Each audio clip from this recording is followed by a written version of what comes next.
Alright then. Shippo gets to see more of the Archon quest.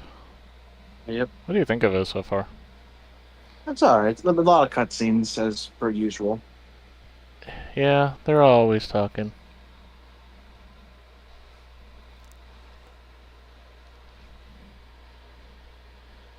Did you see when the person died yesterday?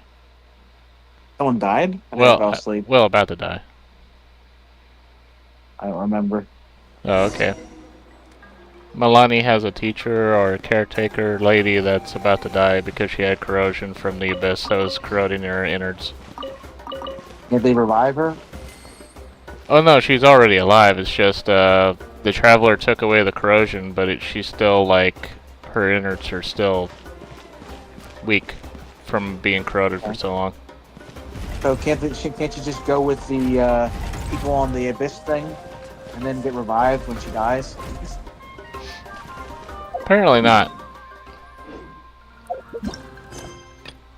I feel like when you bring the ability to revive, a lot of things come into play.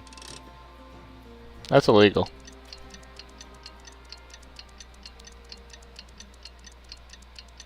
That's illegal sometimes, so you just die. Entirely. Yeah,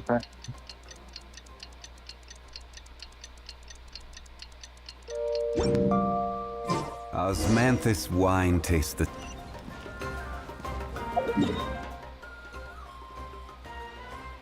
Oh, wants me to walk way over there. hooray. Wait a second. Did I never unlocked this area. Like, you know, map-wise. Okay, I gotta head east. Boats are made for transferring commodities back and forth. And those that come across Lior tend to stay a while. So it is where many things come to settle. East? I thought you said west.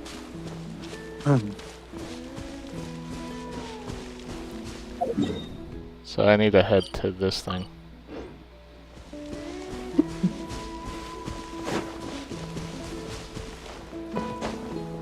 And ignore everything else.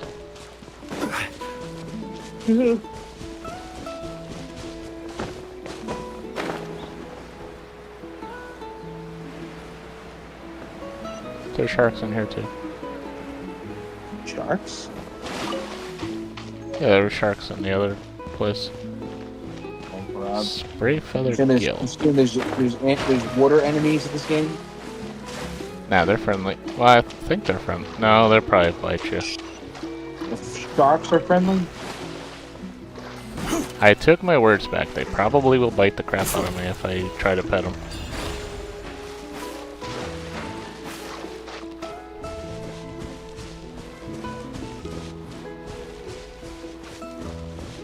He's a llama. You kill those things? You can. Why? Why, game?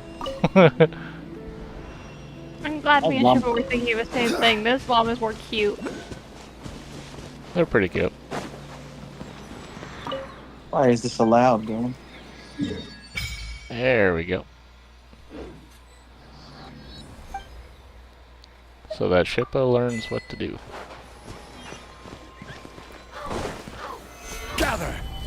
You should have flew, Burba. You didn't think you were gonna, giant rock around the ground and punch him into orbit.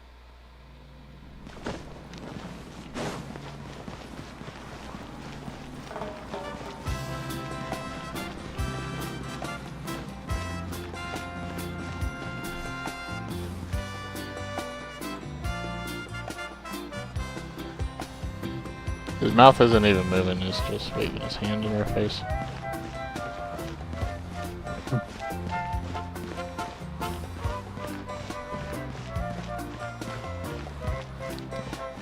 Shippa, have you ever seen Luca off of Final Fantasy X? I'm afraid I don't know anything about Final Fantasy X. Okay, never mind. I don't remember Final Fantasy X very well at all. Cause I just thought this gives vibes of that, but I guess I'm the only one that knows of it.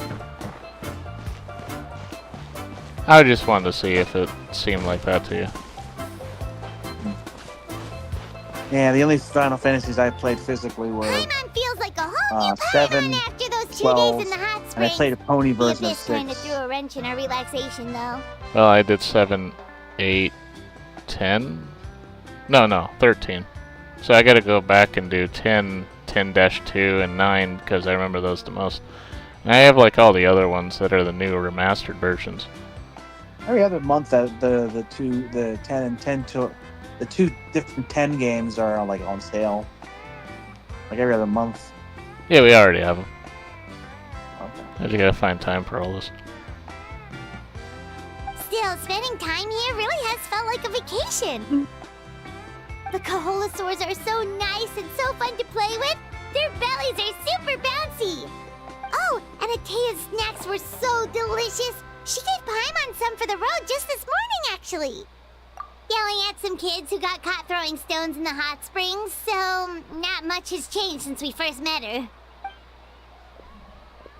Hey, you guys. Sleep well last night? Yep, this area is so nice. Glad you like it. I was thinking of taking you guys out to do some sea fishing. Later tonight, we can eat whatever we catch. Fresh fish is absolutely delicious right off the grill. Hey, Your Mualani! mouth isn't moving anymore. Nope. Yeah? What Animation do you budget need? is gone. The team sent out to fight in the Night Warden Wars has returned. And Kachina? Is she back as well? Kachina No, she died. fell in battle. But don't worry, the team was victorious, so the rite of resurrection will be held in the stadium soon. That's a relief. The Abyss is cunning, and it was her first time. Mistakes are bound to happen. Exactly. She deserves to hold her head up high. All right, thanks for letting me know. I don't. We'll head out There's in a something bit. about the fact how casually they. Oh yeah, she died. It's Who fine. died? She'll come back. It is kind of weird. Like Who died? She sounded a little like anxious death there. should be like more traumatizing. Had me thinking I it was feel. bad news for a moment. It sure should be. Mualani, you said the Abyss was cunning just now, but it seems like the Abyss just wants to destroy everything. Like, think about all those monsters that attacked your tribe. If there really was some sort of cunning plan, wouldn't it make more sense to send them to attack Kachina and her small team? Not that Paimon wants them to be in any more danger, it's just... Relax, I get it. The Abyss is difficult to understand, that's for sure. At a glance, it certainly seems like the only goal is total destruction. The Abyss isn't a living entity after all, so what capacity for logic or planning could it possibly possess? But through our long history of fighting the Abyss, we've realized things aren't quite so simple. 500 years ago, the Abyss invaded Teyvat. You know about that, right? That's right. Conria suffered greatly during that time. But so did every other nation in Teyvat. Okay. And Natlan was the worst affected of all. It took the combined efforts of the then Pyro Archon and heroes from every tribe to finally repel the Abyss. Even so, the effects of the invasion lingered for hundreds of years, only able to be reversed little by little. Our tribe's waters were contaminated. The Children of Echo's territory was overrun by dangerous sludge surging from underground. Unrelenting black winds tore across the lands of the Flower Feather clan. It was like each disaster was designed for a specific tribe. Exactly. We once thought that the Abyss's desire for destruction was a sort of primal instinct, but its methods are, in truth, marked by intelligence. We now believe Does she the have Abyss has flippers on her invaded the head? Night Kingdom Yeah. and has the capacity to read the memories of this land at any given moment. And that's how it became so dangerous and cunning. Almost like it knows you inside and out. Yes, and that's why we've been unable to fully eradicate it, even after all this time. Luckily, the problems left behind by the Abyss have been successfully addressed by the various Pyro Archons we've had over the years. Now every tribe is prospering and things are looking up. I mean, just look at what we managed to do a few days ago. We totally fought them off.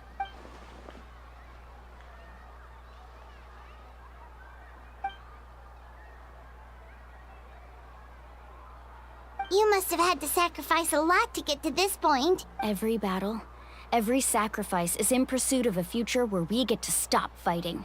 Responsibility, duty, unavoidable burden. Everyone in Natlan views the war differently, but I believe we will be rid of the Abyss one day. And the efforts of all who fought against them will become a story for the ages. To think that my name could survive in ballads passed down to future generations, it's kind of romantic. Everyone has something that drives them forward, you know? We have to. Not only for ourselves, but for our future. Anyway, let's head to the stadium. Our fishing trip can wait until Kachina's back with us. The sea's not going anywhere. And then the sea disappeared.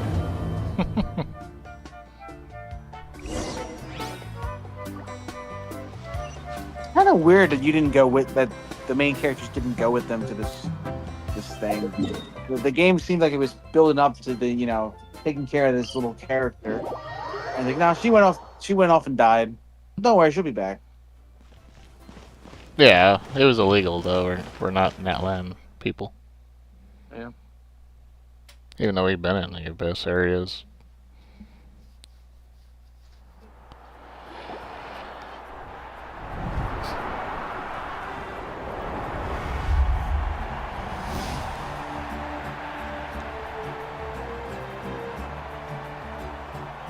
Whoa, this place is packed already. Of course. No one's gonna miss out on the chance to welcome our heroes back from battle. It's their moment of glory. Kachina's gonna be so flustered. She's never had this many eyes on her before. Sure, she won't be Yeah, she doesn't traumatized. seem like the kind of person who likes being the center of attention. You would think she'd be traumatized. Looks like I'm I think just she in would never time. want to go back. Kanich, you're here! Yeah, a commission ran longer than expected, but I made it. I heard about the incident with your tribe, Mualani. Is everyone alright? Yeah, it's all taken care of. Our new friend here's got some tricks up his sleeve, by the way.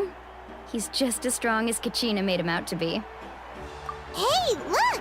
Is it about to start? That's right. Someone will come out and recite a eulogy, and then we'll sing the Ode of Resurrection together. Come on, let's find a spot with a good view. When the singing starts, just Unless follow my every lead single and you'll person be failed. fine. Let's go somewhere higher up so Kachina can spot us. That would be pretty crazy if they just like, oh yeah, all those characters died. I mean, the weird part is that none of them were like. I still hung up on the fact that none of them were 5 stars, like ones that we know of yet. Warriors of Natlan, heed the call of Who life. survived? We are the inheritors of memory and legend. Those who grew alongside sun and wind. Those who forged our own destiny and future. That is Natlan's fire, the lifeblood of our nation.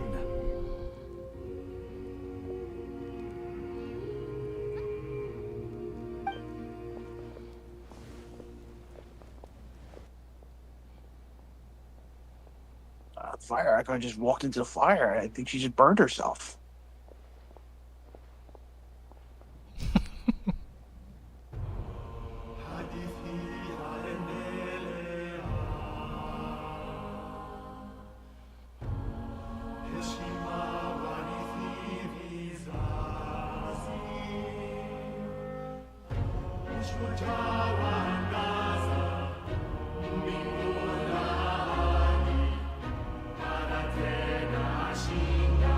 She has like a national anthem for like a game or something.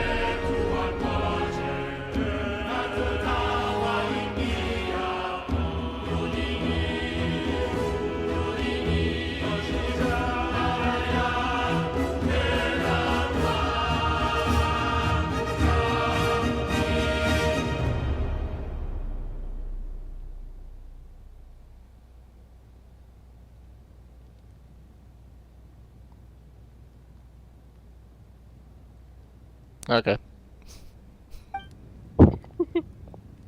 It is questionable if that is even Kachina anymore. That's true. Oh, they're all dead. Nothing we could do. I could not find Kachina within the Night Kingdom, or locate her ancient name. Uh-oh.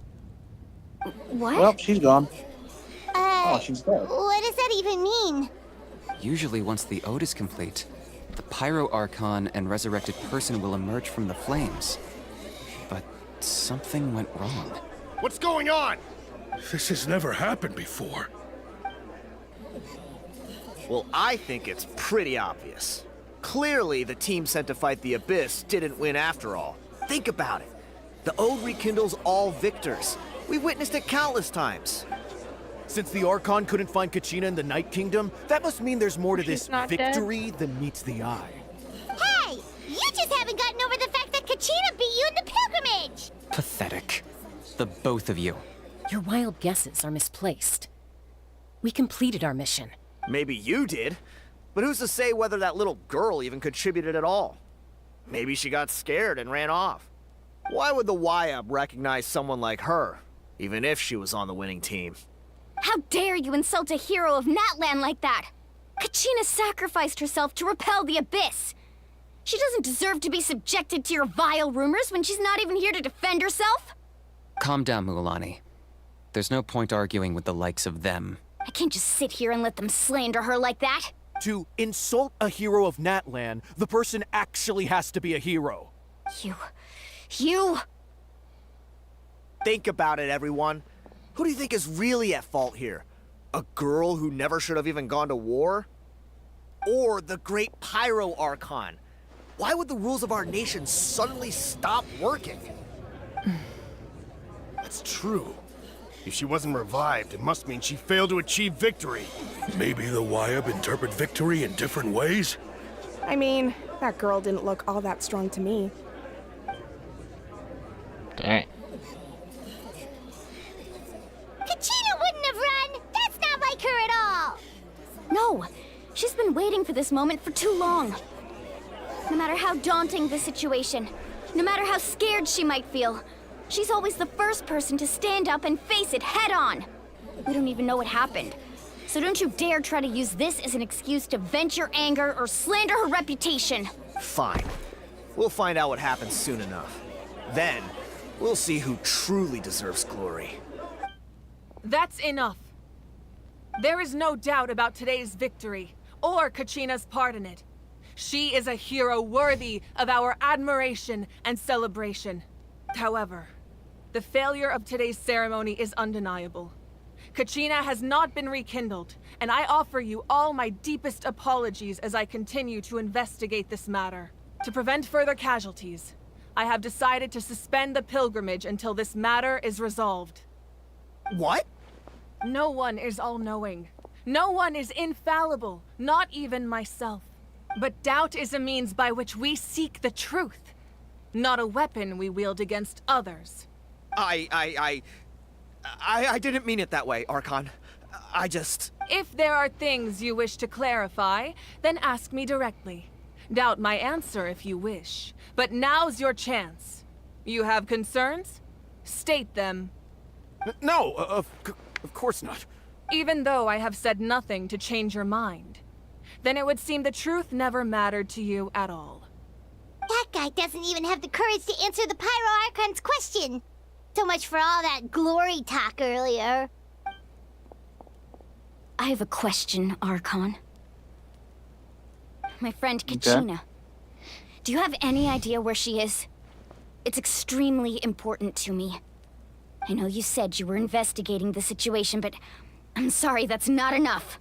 I've already shared Okay. everything I know. Literally, there's been 2 If you seconds. want to learn the truth and They've rescue your not friends left the sooner, building yet. you should join the investigation. So, what do you say? Of course I'll join. In that case, come see me in the speaker's chamber. We should join them. Oh, and if it's not too much trouble, could you drop by as well, Traveler? I'd like to have a chat. Rest assured, everyone, I'll keep the tribal chiefs informed on the progress of the investigation. Once again, I apologize for the outcome of this ceremony. If there are no further questions, let's part for now. Did she just ask us to come along? I believe she did. Let's go. I'd like to know what's going on myself.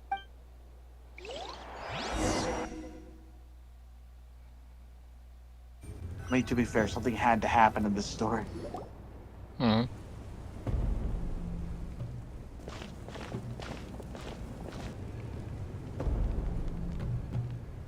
The situation is urgent, so I'll get straight to the point. Kachina is undoubtedly a hero of Natlan, and I'm deeply sorry this happened to her. There's been unrest in the Night Kingdom, but I don't know what's causing it. As a result, I've been unable to track down her location. Until we find and address the cause of the unrest, the Ode of Resurrection will continue to be ineffective. And that means Kachina won't be able to come back? That's correct. Not until the problem with the Night Kingdom is resolved. How long will that take? It's hard to say. Kachina always dreamed of fighting the Abyss. Of doing her part to defend Natlan.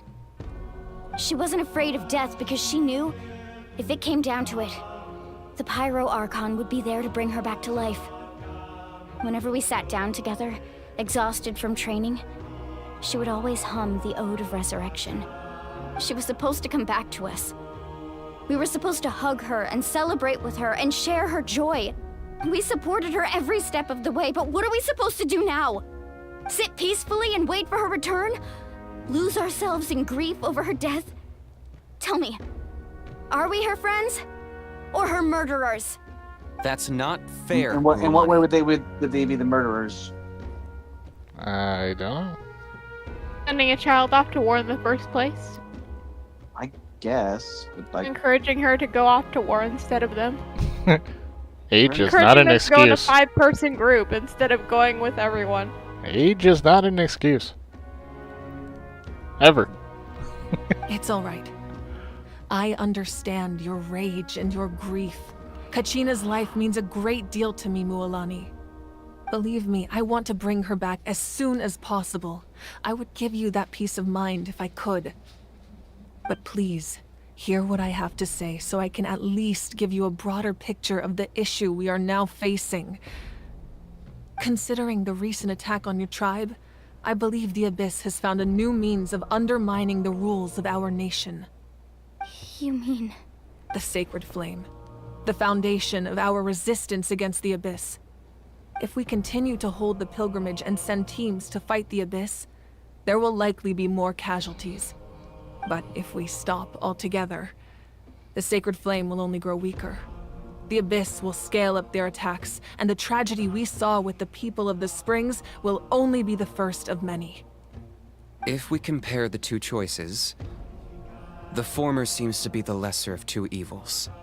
Sorry, I know that may sound harsh, but I bear the name Malipo. Weighing the costs is my duty. The raw truth can be cruel. But we need to understand it if we want to approach this rationally.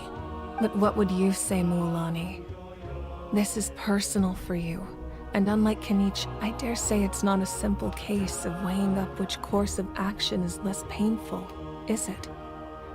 No. I can't choose between them, and I don't want to.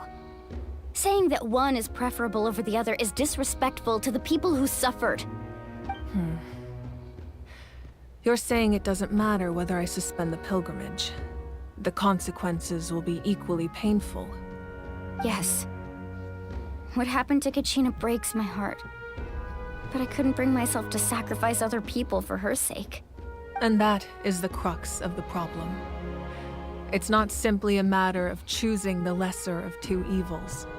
Either way, there will be people who suffer. And the end result will be the same. Belief in the pilgrimage will waver. Once doubt has crept in, the people will no longer unite in battle against the Abyss. And that is exactly what the Abyss wants. Their ultimate goal isn't to break the rules that make the Ode of Resurrection work. It's to destroy the people's faith in them. To prevent what happened to Kachina from happening to anyone else, we need to suspend the pilgrimage. So that is my current plan. And in the meantime, I've made efforts to strengthen each tribe's defenses. Then, we have to find another way of strengthening the Sacred Flame to keep the Abyss at bay. This won't be easy. I'll need time to figure out the best approach. I understand your anger, Mualani, but I hope that provided some clarity, at least. Wow.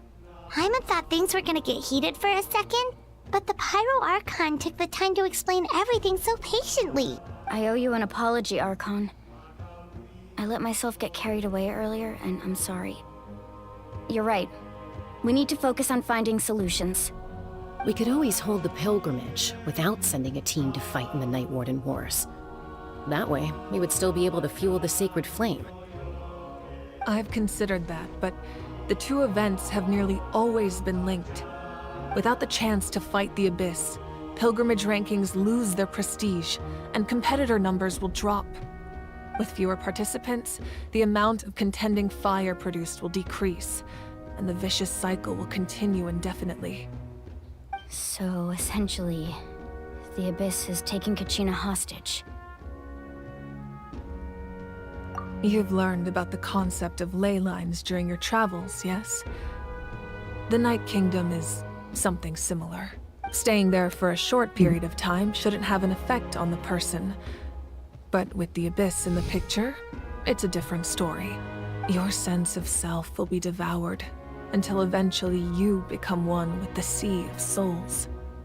Imagine pouring a cup of water into a rushing river. You can try to scoop up another cup, but there's no chance it will be the same water you had before. I won't sugarcoat it. That is the danger Kachina is currently facing. Just like you said, Archon. Both of these problems need to be addressed. You can focus all your efforts on dealing with the Sacred Flame. I will go search for Kachina.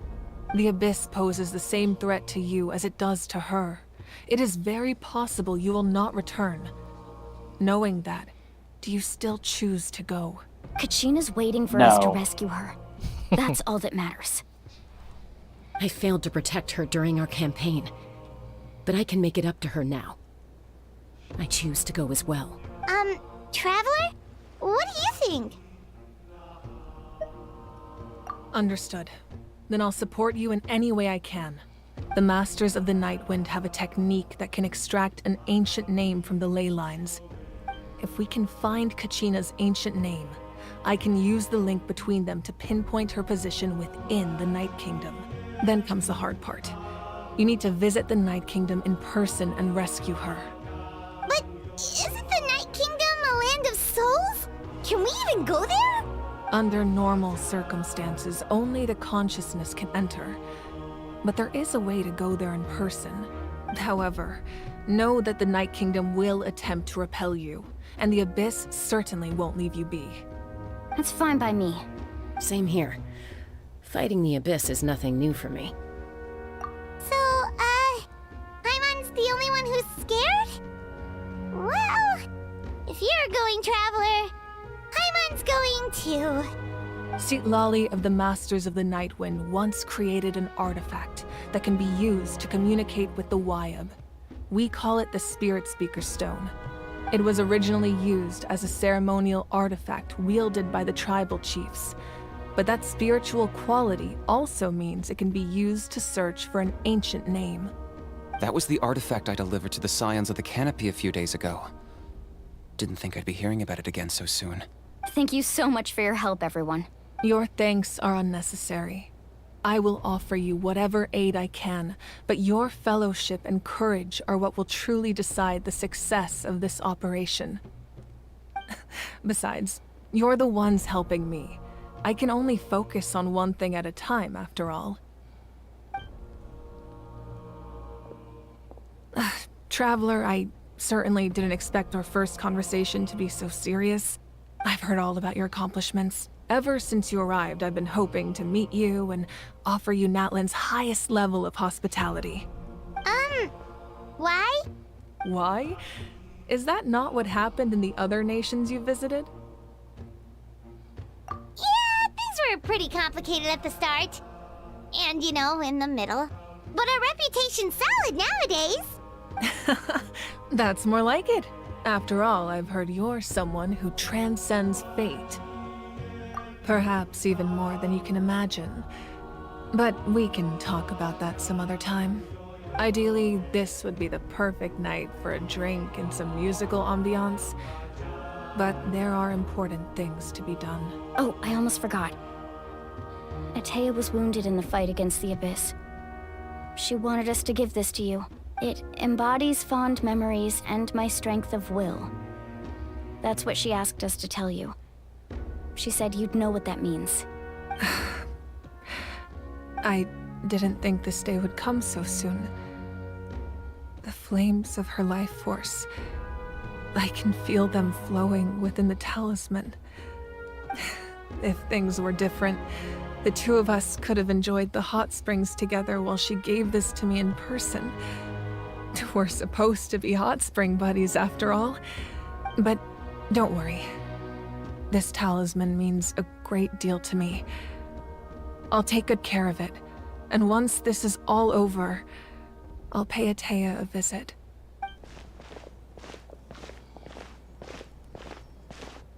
You said you didn't want to jeopardize the production of Contending Fire. But that's not at all why you decided to suspend the pilgrimage, is it? You're right. Even now, the production of Contending Fire is far from sufficient. The gradual corrosion caused by the Abyss has resulted in a massive shortage of pyro energy, and we're currently at the breaking point. As things stand, the pilgrimage is a lost cause. Suspending it allows us to save our strength to defend the tribes. The Abyss has brought catastrophe to Natlan, and Kachina's disappearance in the Night Kingdom is a direct consequence of that. We can't let the general public know that. No.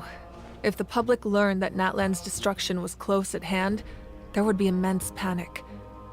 But if I said nothing at all, they would have continued to question the integrity of Natlan's heroes. Another simple choice. The latter was clearly the better solution. But you chose otherwise. I have never subscribed to the belief that the right choice is the one with the fewest sacrifices. Let's go. There's still a way for the sacred flame to last a little longer. You mean? Yes. Come with me. You get in the fire. One by Have you one. ever played Dark Souls before? Have you ever watched Beastmaster? The sacred Yeah, flame they- must they never have to go extend out. the Age of Fire. Not only does it strike fear in the Abyss, but it's also the pillar of Natlan's stability. So until our heroes are ready, I will sacrifice my power to keep it burning. But that can only last so long. I think we should focus on the remaining ancient name bearers. Don't let desperation cloud your judgment. Those chosen by the Wyab have already embarked on their destined path. It is for them to decide how that journey ends, not us. All we can do is support them. Even so, for you to make this sacrifice, it's not right. If not me, then who? No other is capable of sustaining the sacred flame. I possess great strength, but I'm not above my people. This is part of my duty.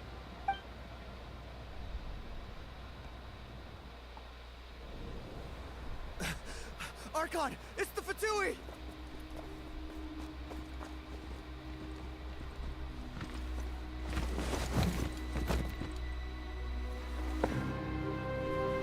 The Archon of Natlan. A force to be reckoned with. Hey, it's The Capitano. secret of the ley lines is no secret to me. Long have they been destined for ruin. And since the oath made 5 centuries ago remains unfulfilled, what use is the Gnosis in your hands? I don't know what you mean. But it sounds like this is about more than the Tsaritsa. In times of crisis, someone must pick up the mantle of salvation. Your plan has reached an impasse, and now it falls to me to create new rules It for seems Natlan. exactly like Fontaine. But before the dawn of a new age, the old must We're be going to destroyed. catastrophe. Where is your plan? I assume that's the end of your speech? Good. People like us. Let our blades do the talking!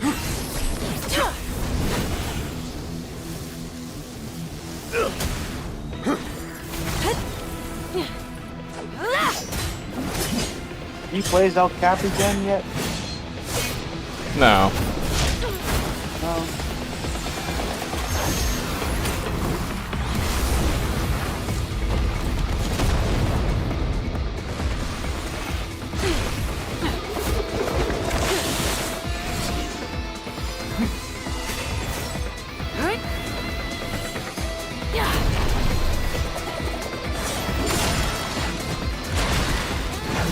at least know what kind of weapon this character has already. Big weapon. Great for expensive.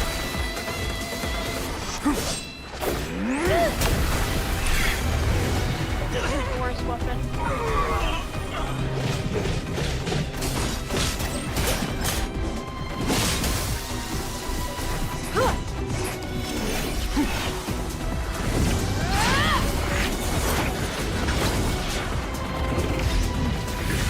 So is this guy also a Archon? No. He's just this powerful.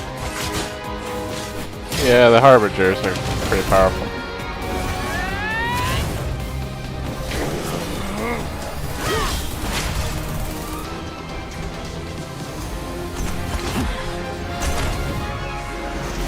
They both lose their swords.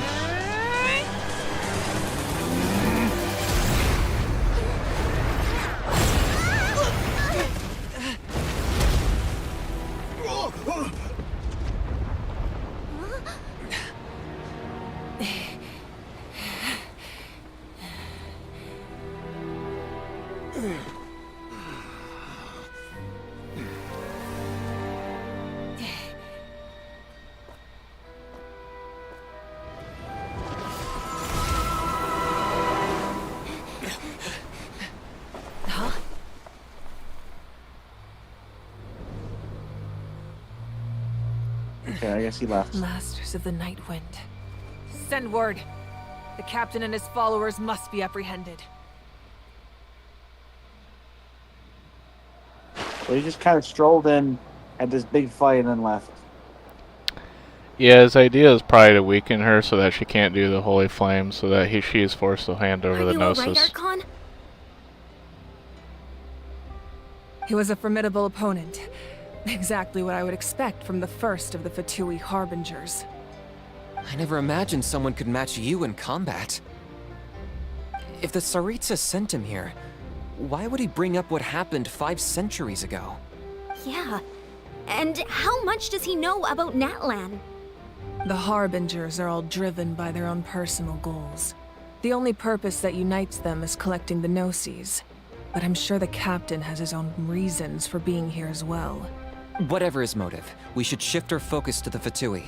If they attack again, and we're not prepared, we're done for.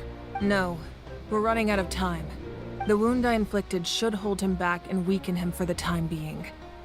Besides, I'm sure you noticed, the power that came to his rescue just now came from the Masters of the Night Wind. In other words, there are traitors among us. Not necessarily. This could prove to be a very valuable turn of events. When we exchanged final blows, I sensed an unusual presence within him. I'll need to investigate further. Kanich, go to the Masters of the Night Wind and look into who could have aided the captain. Speak to Sitlali. She should know. Of course, I'll head out right now. Do you still intend to... Yes, but fear not.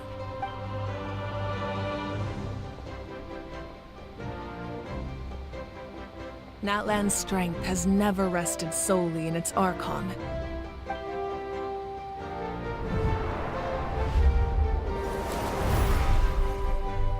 Together we foresaw the only path that leads to our nation's future.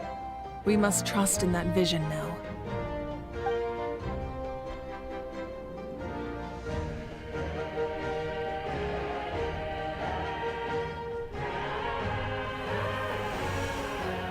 Is everything okay, Archon?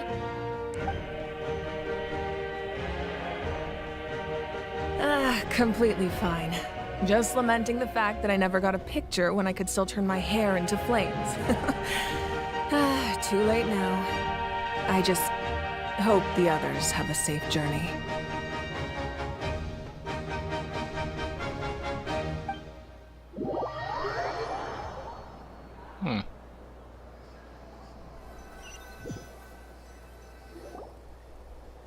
Ship Alex, Captain? He's jumping around fighting like this super lady. What's happening at the stadium? Did something explode? It feels like the Archon unleashed her power. She must be fighting a formidable opponent.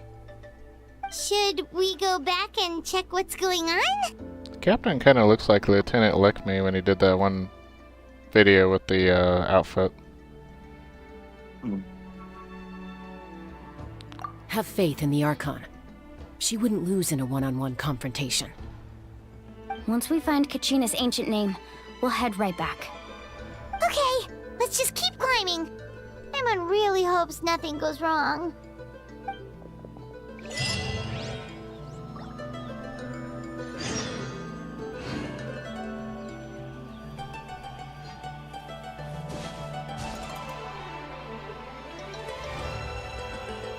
Pay the Saiyans of the canopy a visit.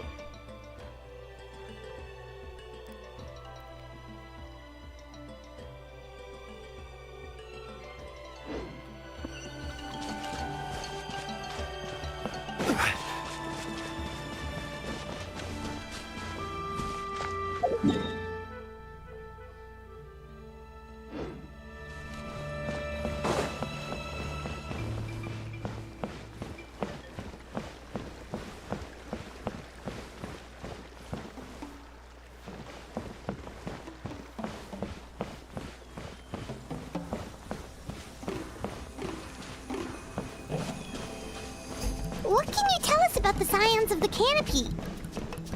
The tribespeople are very adventurous. Oh, kinda like us then! I'm not so sure. You don't strike me as the type to enjoy danger. The Scions of the Canopy are a bunch of thrill seekers.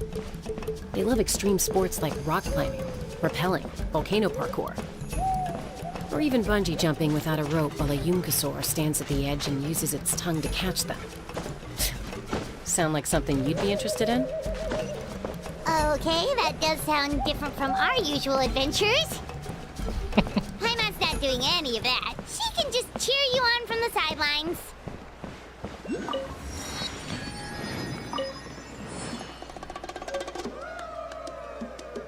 Green-edged paper slip. So, jump off a cliff and have Yoshi catch you with his tongue. Huh? That's what they just said.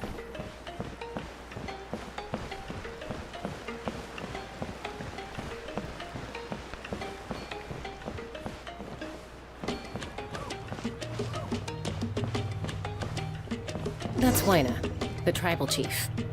Let's head over to him.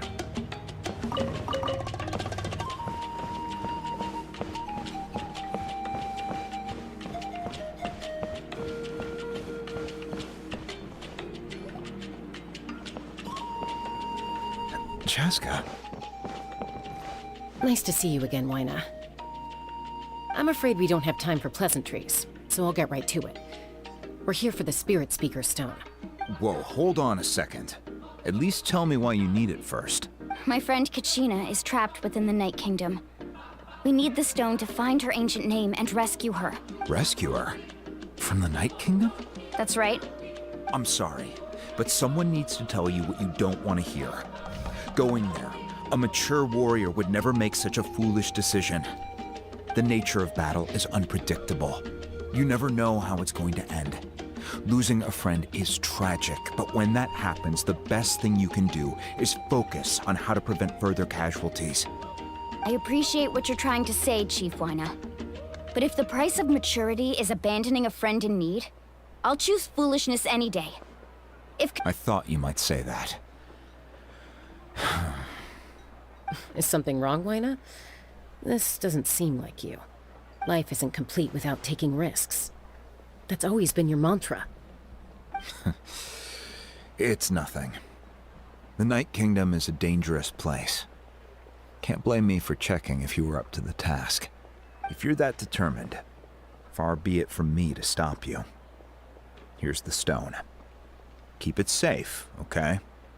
It's not like we have a spare. Thank you. Huh. Seems like you two go way back.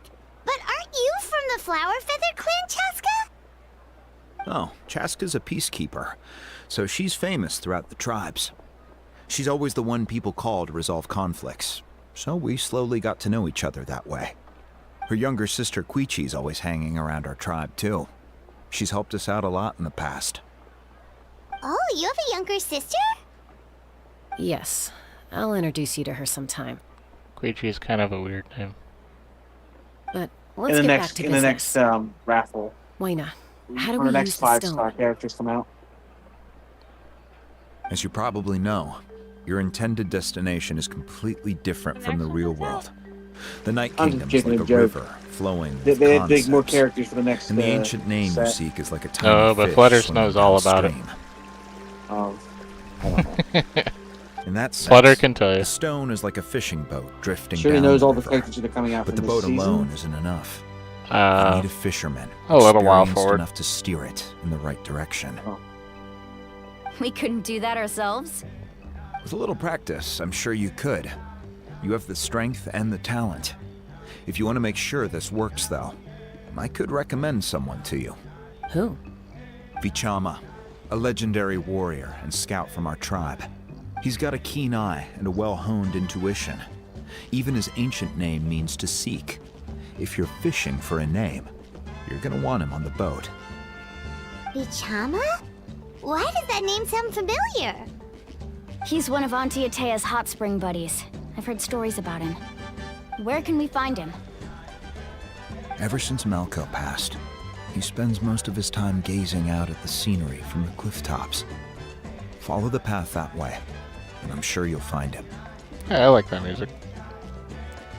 Thank you. We'll go look for him there. Good luck. I hope everything goes well. All counting on you.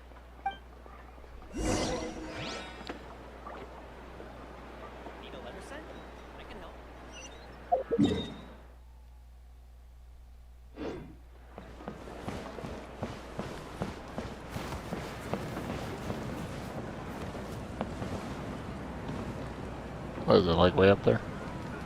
Probably. Emotional support is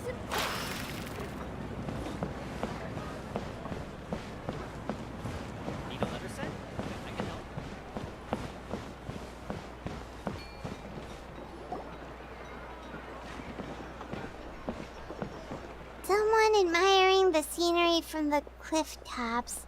Ah, that must be him. Hello there, are you Vichama? That's me. Did you need something? I did not expect that voice. No.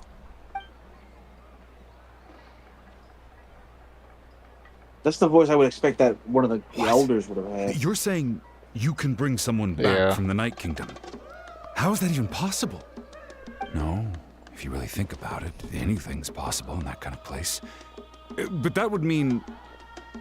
Are you okay? You don't look so good. Somebody has PTSD. Everything's fine. I'll help you, but I do have a small request. After I help you find Kachina's ancient name, I want to use the stone to look for my friends as well. Your friend? Oh, why not mention someone named Malco? Is that who you're talking about? Yes, but I'd rather not get into it if it's all the same to you. That's not a problem. We agree to your request. Yeah. Since you're helping us find Kachina's ancient name, it's only right that we return the favor. Then we're agreed. Can I have a look at the stone?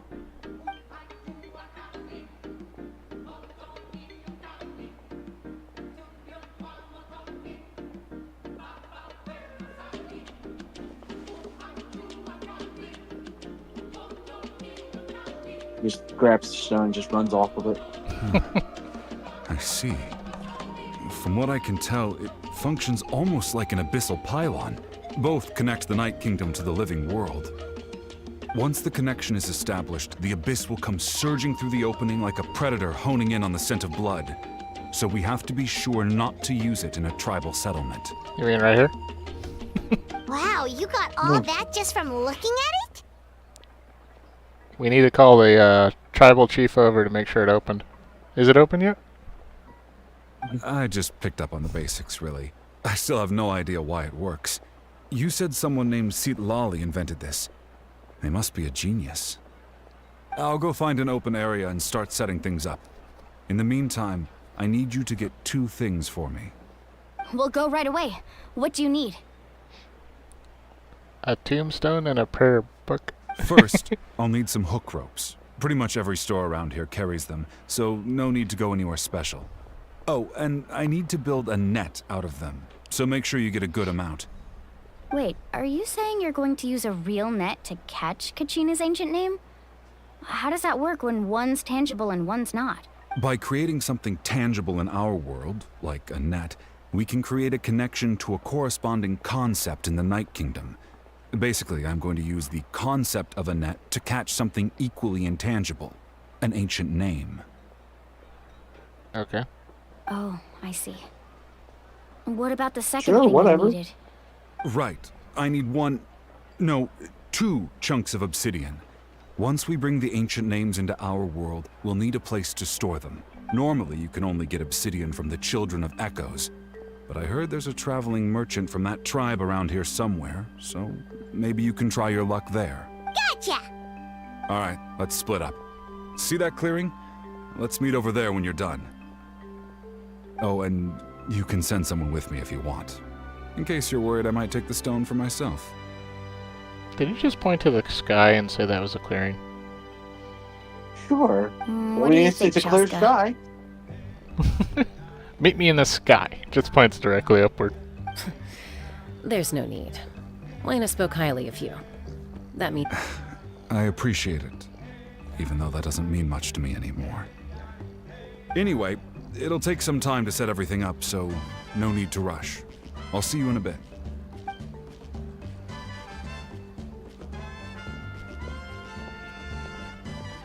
Look at this character won't betray What us. an odd guy. He seems so defeated, but also really invested in the stone at the same time. I don't have any more insight than you, Paimon. Let's just focus on the preparations for now. Hang on, Kachina. We're coming for you.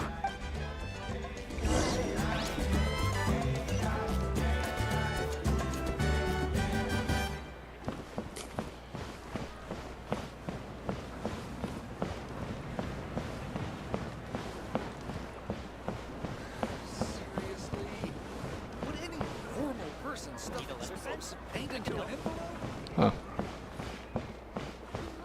Manager of Courier's Longhouse.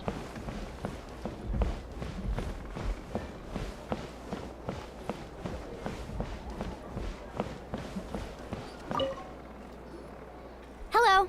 Do you have any hook ropes for sale? Hook ropes? As in rock climbing equipment? Yes. How much for your whole stock? Oh, the whole thing? Let me see. That would be 30,000 mora in total. Deal. Wait, really? What, you want me to drive down the price? We just need these as fast as possible. Thanks. Oh, no problem at all. I'll even pass along some information on the house. These ropes are usually used by rock climbing enthusiasts. If you want to learn, Roka's the person you want to ask. All right, that's everything. Here you go. Now we need the obsidian. Let's go talk to the traveling merchant Bichama mentioned.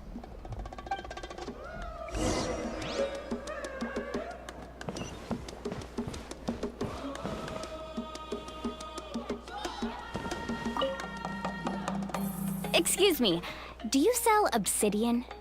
Why, yes. I've got a chunk for sale right over there. Perfect. Is that the only one, though? We actually need two. That might be tough. Tell you what, I'll take a look through these boxes over here and we'll see what we can find. Thank you so much. We'll wait here. Okay.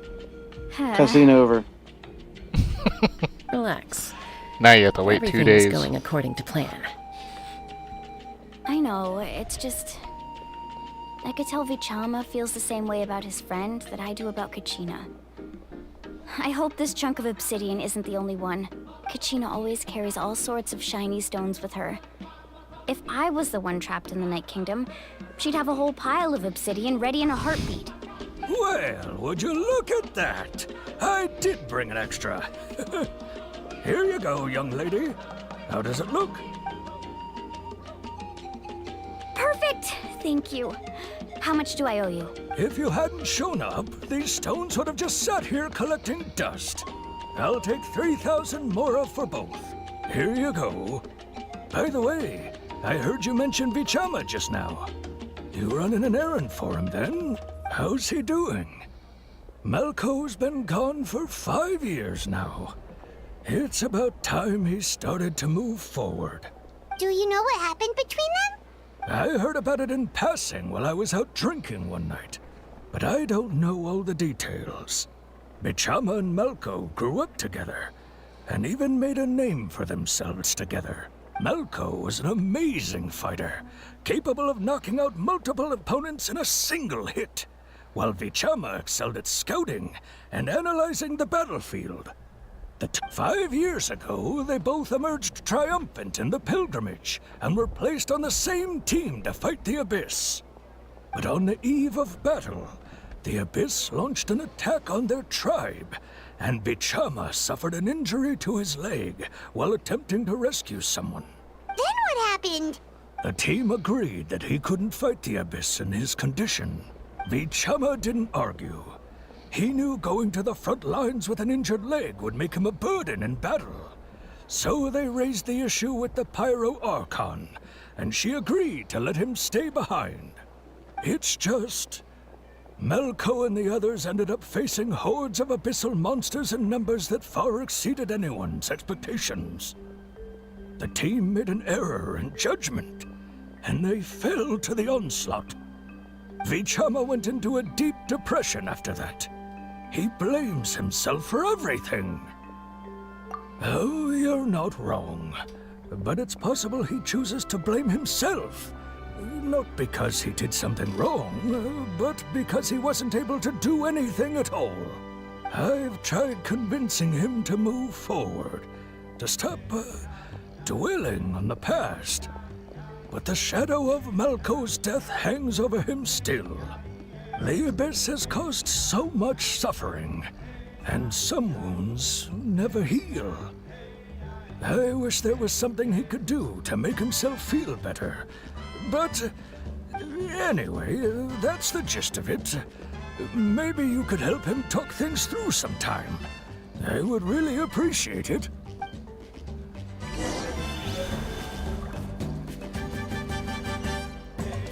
Your next mission, Shippo, is to be a therapist once again.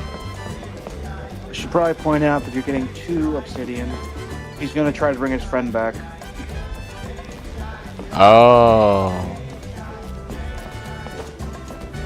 I mean, that would make sense.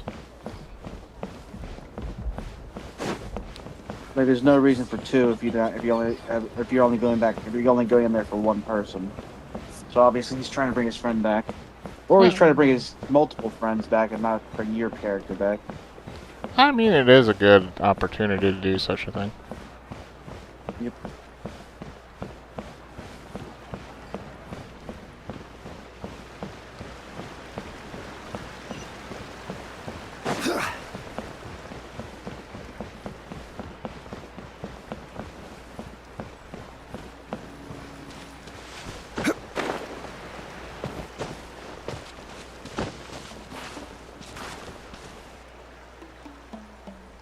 How do I get up there?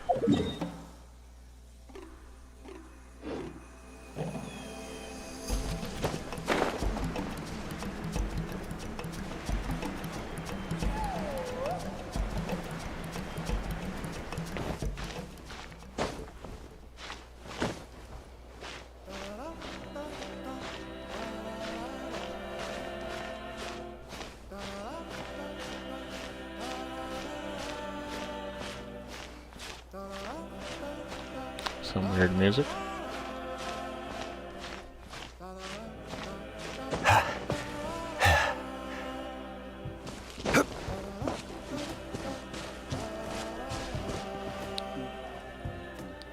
Kakahoto?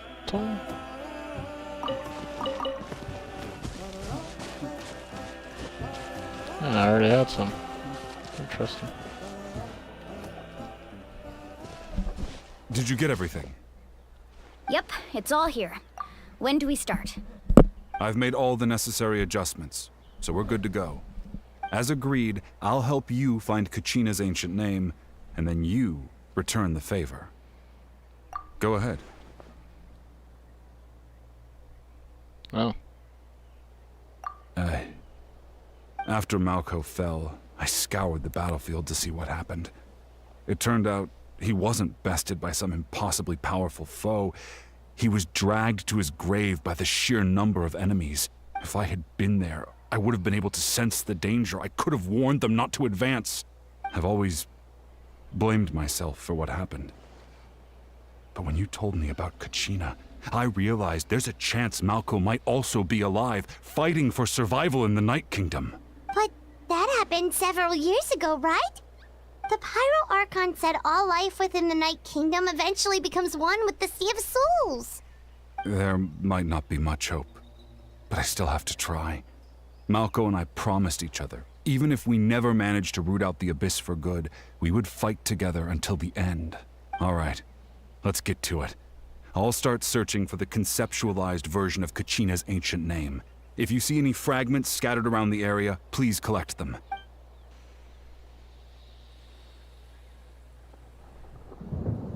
Make sure you prepare yourselves for battle. As I said, the stone will link the mortal realm to the Night Kingdom. The Abyss will likely emerge in response. Look at that golden thing. It must be one of those fragments Vichama mentioned. Let's get closer.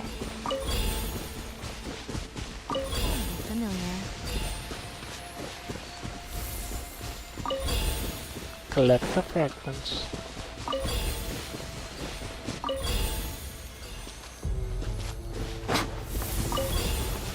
Whoa, monsters incoming! Watch out, everyone!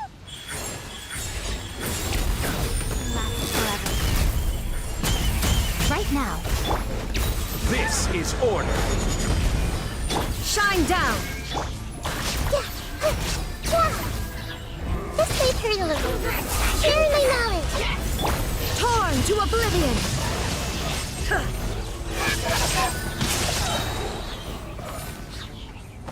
How much longer, Vichama? Not long! We're getting close!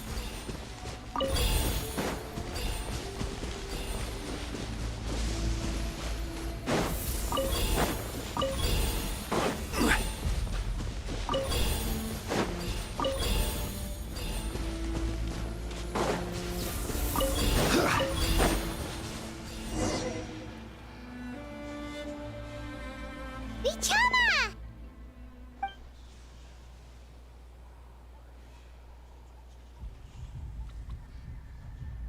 Quick! Take it!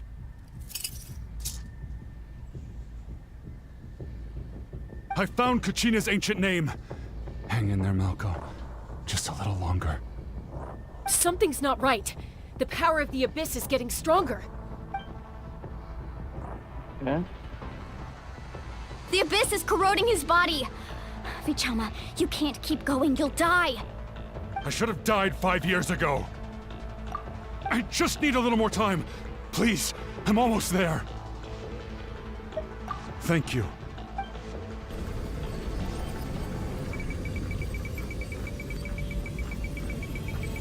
Whoa, watch out! The power of the Abyss is strong.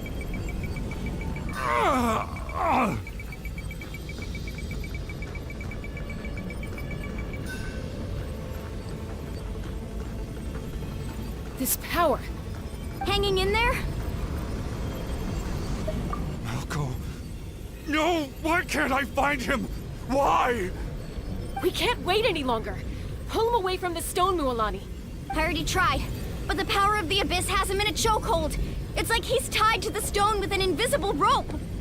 In that case, we have no choice. I'm Cut sorry. his arms off. Get back! Chaska, wait!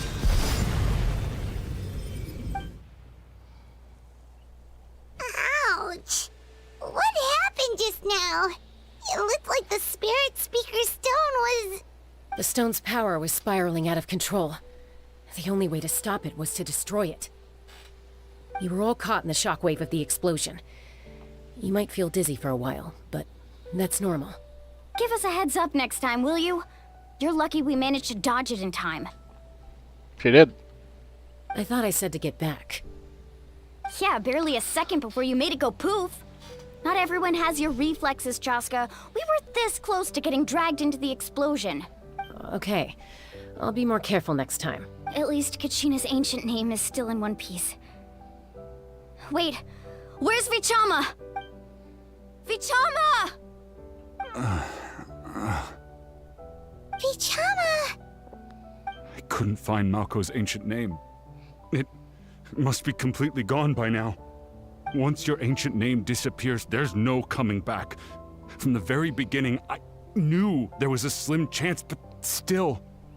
And now... it's too late to save him. From the minute he left that day, it was already too late. Vichama. I'm sure he's heard enough condolences over the years.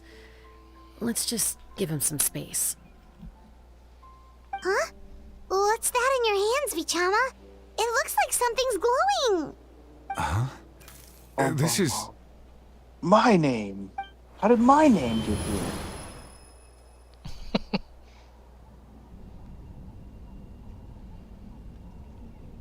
Hey, Malco.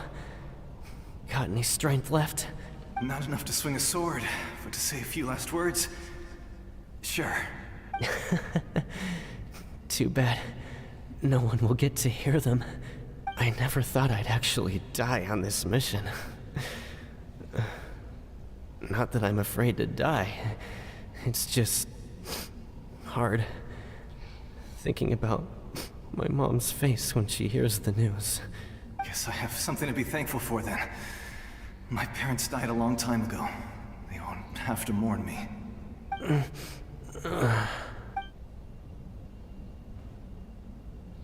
Pisak! Always had to beat me at everything, didn't you? Right to the end, you were never one for goodbyes. Maybe you're right. Maybe no one will get to hear our last words. But just in case, Vichama, I'm so glad you didn't come with us. Don't be sad. Just keep on living. For the both of us.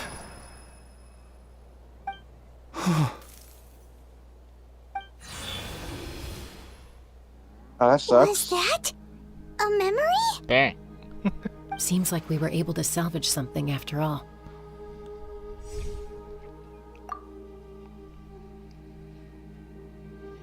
Of course. Seeing him, hearing his voice again, it makes me unbelievably happy. But it also brings with it an even deeper pain. A deeper pain? Why?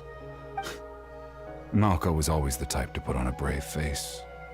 But in that memory just now, his hands were shaking, and his smile was forced. For all these years, I regretted not being able to fight alongside him to the end. And now I know, at the end of his life, he was thinking the same thing. Vichama. I'm fine. Actually, I heard Chief Wyna wasn't really on board with your plan to go to the Night Kingdom. When you asked for my help, I hesitated too. I knew helping you find your friend's ancient name meant leading you one step closer to danger. But I also understood why you had to try. Everyone has regrets in life, but not everyone gets the chance to make up for them. Once allowed to fester, guilt strips us of our most valuable qualities as warriors. In that sense, we might as well choose the braver path from the very beginning. If I could do it all over again, I would have followed Malco to the front lines no matter what. Even with an injured leg, there were still things I could have done. That way, even if the outcome stayed the same, I still would have fought alongside him to the end. There are critical junctures in life, and if you don't seize the chance to act, there's no going back. That's something I had to learn in hindsight. But you're still at the crossroads of your journey, so I hope you can walk away without regrets. Thank you, Vichama. I feel even more determined now. Kachina will come back to us. I'll make sure of it. I promised I would find her, and I intend to keep that promise. That's good to hear. Strange. My body, It's...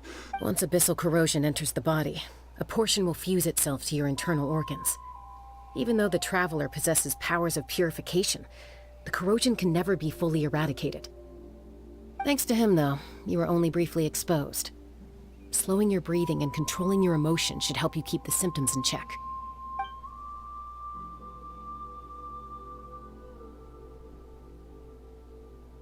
So it's like cancer?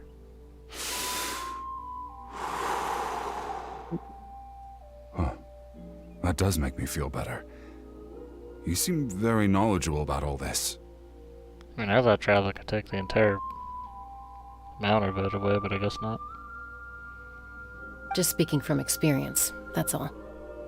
Anyway, we've recovered Kachina's ancient name, so we're off to a great start. Let's get Vichama back to his tribe and tell Wyneth the good news. Oh, and apologize for destroying the Spirit Speaker Stone. We had no choice, though, so he'll probably understand. Right?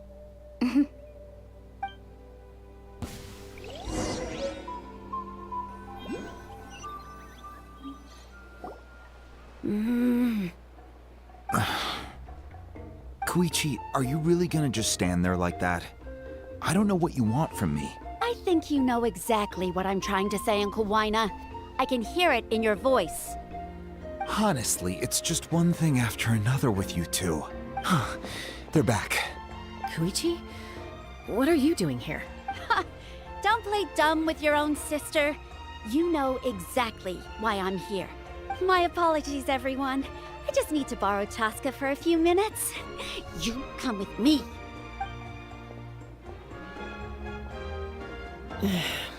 I'll be just a moment. Who is that? Koichi, Chaska's younger sister. Although the two aren't actually related by blood, it's kind of a long story. It's not really my story to tell, but I guess it's not a secret. You see, Chaska was actually raised by cuckoo sores. She was afflicted with a rare disease when she was a child, and abandoned in the wild as a result. The Abyss found her out there, all on her own, and tried to devour her. But in the end, all that did was trigger her will to live. That strength of will pushed her to survive. But it also planted a seed of conflict within her. Eventually, she was adopted by the cuckoo sores. Wherever they went, she followed, getting into fights right and left. For some reason, Paimon can totally imagine that. Well, when Chaska finally returned to human society, it was Koichi's parents who adopted her. At the time, Chaska still had a habit of getting into fights, so Koichi was always taking her around, apologizing to everyone. Ah, I remember those days. One of those fights was definitely with me. But, you know, kids. You're fighting one minute and your friend's the next. Eventually, she found a way to rein in that desire to fight. And now she's who people call to resolve conflicts. She's known as the Peacemaker. It sounds like she still argues with Koichi, though. Don't siblings usually stop fighting when they get older? That's partly my fault. Koichi asked me to stop Chaska from doing anything dangerous, but you probably know by now, once Chaska makes up her mind, there's no changing it. Oh, I get it. No wonder you tried to talk us out of going to the Night Kingdom. Chaska even said that wasn't like you. I'm all for your adventure. You need to take risks when you're young, because by the time you're my age, you couldn't attempt something like that even if you wanted to. Better try now than live with regrets later. That's what I say. Still, I can understand where Koichi's coming from. In the end, nobody wants to sit back and let a loved one put their life on the line.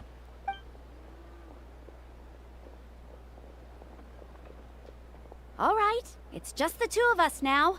You have 1 minute to explain yourself. I don't have anything to say. You don't have to approve, but you should know I only do what's necessary. That attitude is exactly the problem. It's like you don't care. You try to sneak off to the Night Kingdom behind my back and then play it down as if it's just a trip abroad. Well, technically I am going abroad, right? Again with the excuses! We agreed, didn't we? There are 4 levels of danger. If it's not something urgent, you can only engage in level 2 danger and below. You can only go up to level 3 if a situation is so dire there's absolutely no alternative. But a trip to the Night Kingdom? If that's not a level 4, I don't know what is. And you were just going to sneak into the place without saying anything. What do you mean, sneak into the place? I always planned on walking in there with my head held high. You bought off Uncle Wina, didn't you? He promised me he'd stop you from doing anything dangerous. Oh, it's like he didn't even try. You feel like he went back on his word. What if I told you my mind was made up, and there was nothing he could have done? Not even by force. Oh, I knew it! So he did try to say something, but you didn't listen. This is important. If you were in my shoes, you'd make the same decision. You don't know that? I'm a doctor, and I handle logistics. If you're going to waltz into a dangerous situation where you could lose control at any moment, it's my duty to say something. All right, whatever. Anything else? What do you mean, anything else? Why don't you reflect on what you've done and promise me you'll stay put? Time out. Is this one of our normal arguments or a serious one? Chaska, does it sound like I'm joking? Then you need to know something. What happened to Kachina was partially my fault. I can't leave her there to die. That's not who I am. But the person you become when you lose control, that's also not who you are. That's a different issue. You said it yourself. A person is only as good as their morals. If I want to live in Natlan, I need to display qualities that make me worthy of this nation. I've also told you that managing your condition is equally important. Sometimes you have to make sacrifices. All right, let's stop this here. If we keep going, I might actually have to get serious.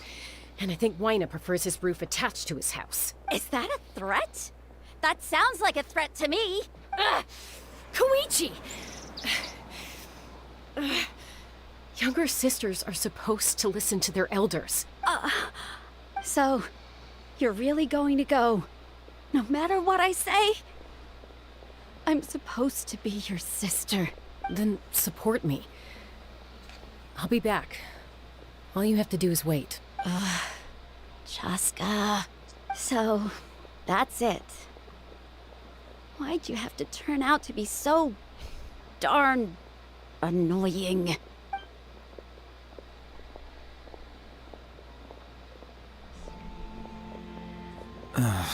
You two are something else. Something you wanted to say? I know you aren't related by blood, but you two sure are similar. Really? You know, I said that very thing to Koichi not too long ago, and she reacted the exact same way, down to the very tone of voice. It's not my place to get involved, but I will say this. Try to spend a little more time with your sister. You're tough kids. That doesn't mean you have to go it alone. Thank you. Anytime. All right. If you're done with the Spirit Speaker Stone, you might as well hand it over. According to Kinich, it's an important ceremonial artifact, so it'd be safer to keep it with me. About that. If only Tone-Deaf Bard was here, he could have repaired it just like the Holy Liar. It might be in a few more pieces than you remember. Huh?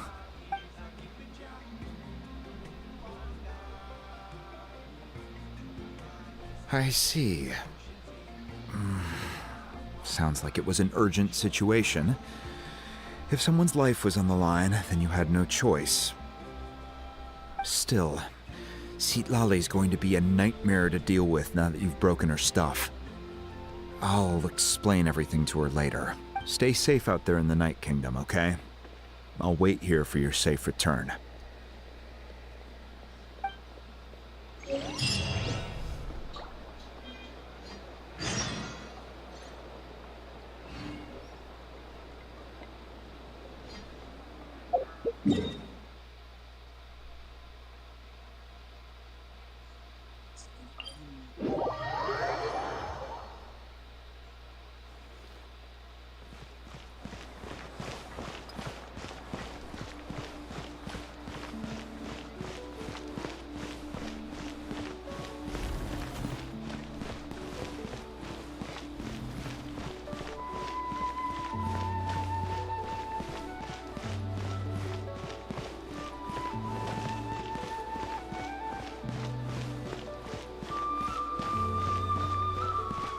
Hey.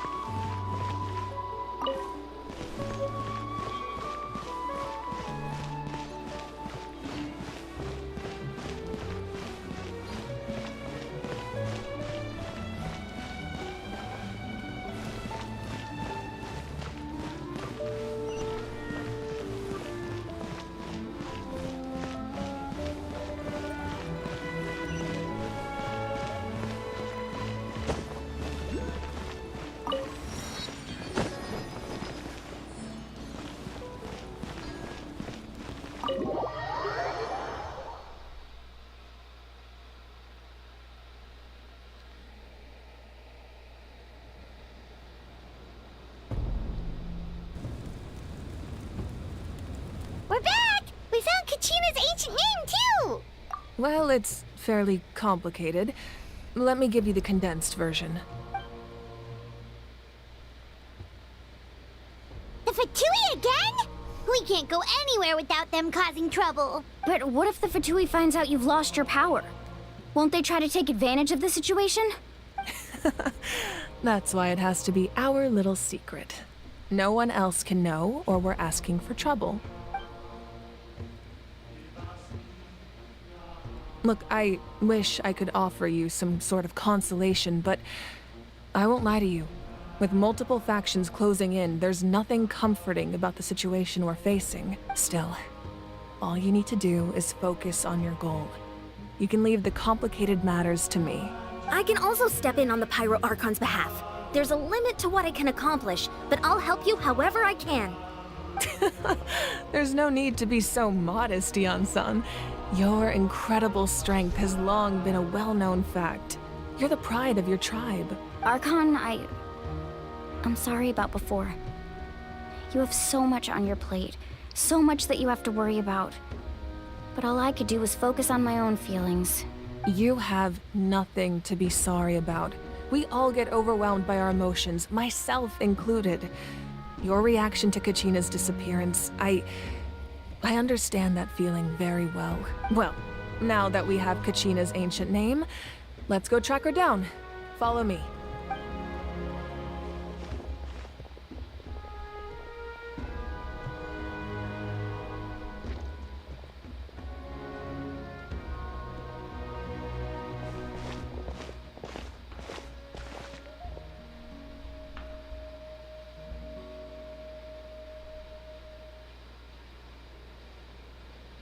What is this place?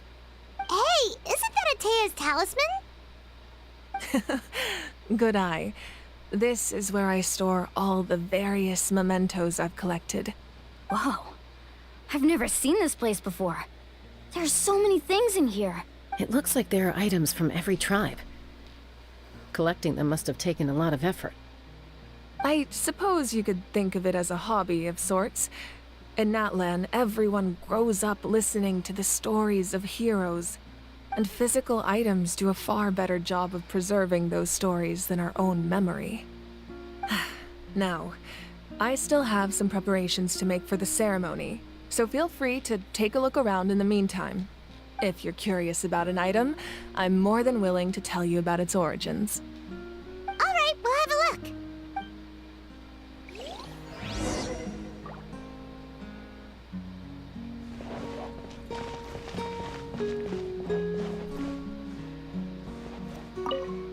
This flower looks like it's thriving. You must be good at taking care of plants, Archon. This fishing basket looks familiar.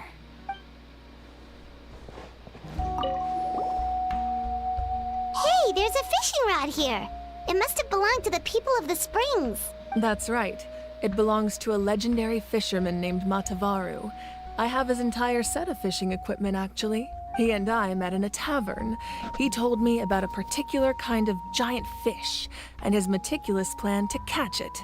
In his eyes, I saw a hunger and a strong fighting spirit. To him, the sea was the battlefield upon which he staked his honor. So, did he do it? The next time I saw him, he was covered in scars. It turned out the fish he sought had been corroded by the abyss. He managed to kill the fish, but sustained a serious injury in the process, which meant he could never go deep-sea fishing again. Can a fisherman claim victory if he fails to bring back his catch? That's what he asked me in the end. Well, Paimon thinks he won. That was my answer as well. The experience was far more valuable than the prize itself. In the end, he didn't want his tools to go to waste, so he gave them to me. Wait, that means you also know how to fish. Maybe we can go head-to-head sometime.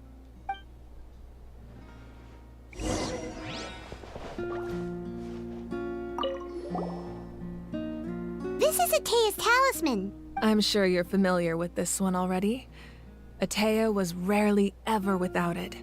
The talisman brought her a lot of luck in battle.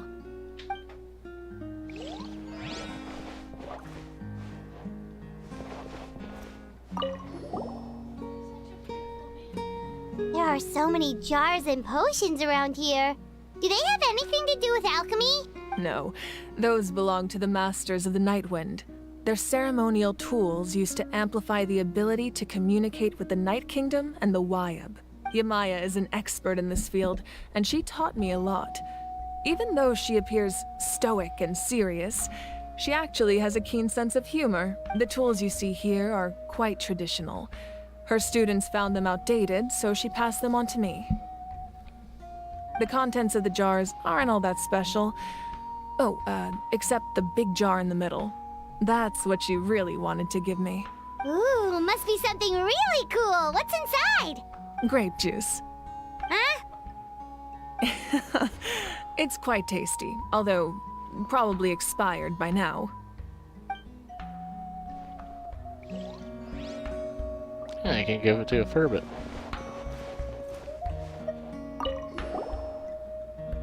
Whoa, that belt is bigger than Paimon's head! The Collective of Plenty are known for their bodybuilding competitions and contests of strength. This belt is a symbol of great honor within the tribe. The association with strength might also have been the reason the original belt was extremely heavy. It was difficult for even 2 people to lift, and even if a warrior had the strength to put it on, wearing it for any length of time would still leave them gasping for breath. Sounds like it. So the owner of the original belt, Kitera, commissioned a craftsman to make a copy identical in appearance but far lighter in weight. That is the belt you see before you. He would often wear this version when training in order to protect his waist. Or he made a lighter version so he could wear it all the time and show it off.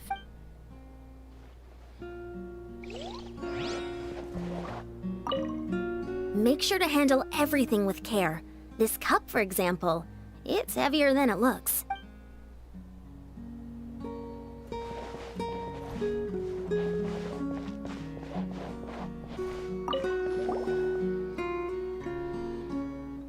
The powder still needs some time to settle, so let's wait a little longer. Well, what do you think of my collection? Do you feel like you have a better understanding of Natlan's culture now? Yeah! If each item represents a different story, seems like Natlan's really been through a lot. Does every item hold a special memory, just like Atea's talisman? That's right. The items in my collection actually serve a similar purpose to the ancient names passed down among the tribes. They demonstrate the true shape of time. The shape of time? Most people perceive time as a linear concept, almost like a straight line that can only move forward. We cannot change the past or predict the future. But there's also a different theory, one that I believe to be closer to the truth. Namely, that the past, present, and future all exist at once. At once? Paimon's not sure she understands. Let's say your journey ended right now. Thinking back on your experience in each nation, which one would you say was the most important? Exactly. Even at the end of your journey, the things you experienced along the way don't cease to exist. They become part of who you are. Take out a portion of that journey, and you would likely make very different decisions, and eventually arrive at a very different destination. The future is the same way. It exists even though it has yet to come to pass. We just lack the means to perceive it. Of course, there are those with the power to foresee the future. They simply call it by a different name. Fate. You're quite familiar with that concept, I would imagine. That does kinda make sense. The future hasn't happened, but already exists. Humanity excels at living in the present, but too often we forget the past and neglect the future, while the Pilgrimage and the Night Warden Wars lead us to a better future. Only by uniting the people of Natlan across countless eras can we fight back against an enemy as formidable as the Abyss. To come up with such a set of rules, the first Pyro Archon must have possessed a level of insight I can only imagine. That's correct. At first, he was a mortal man with no special power.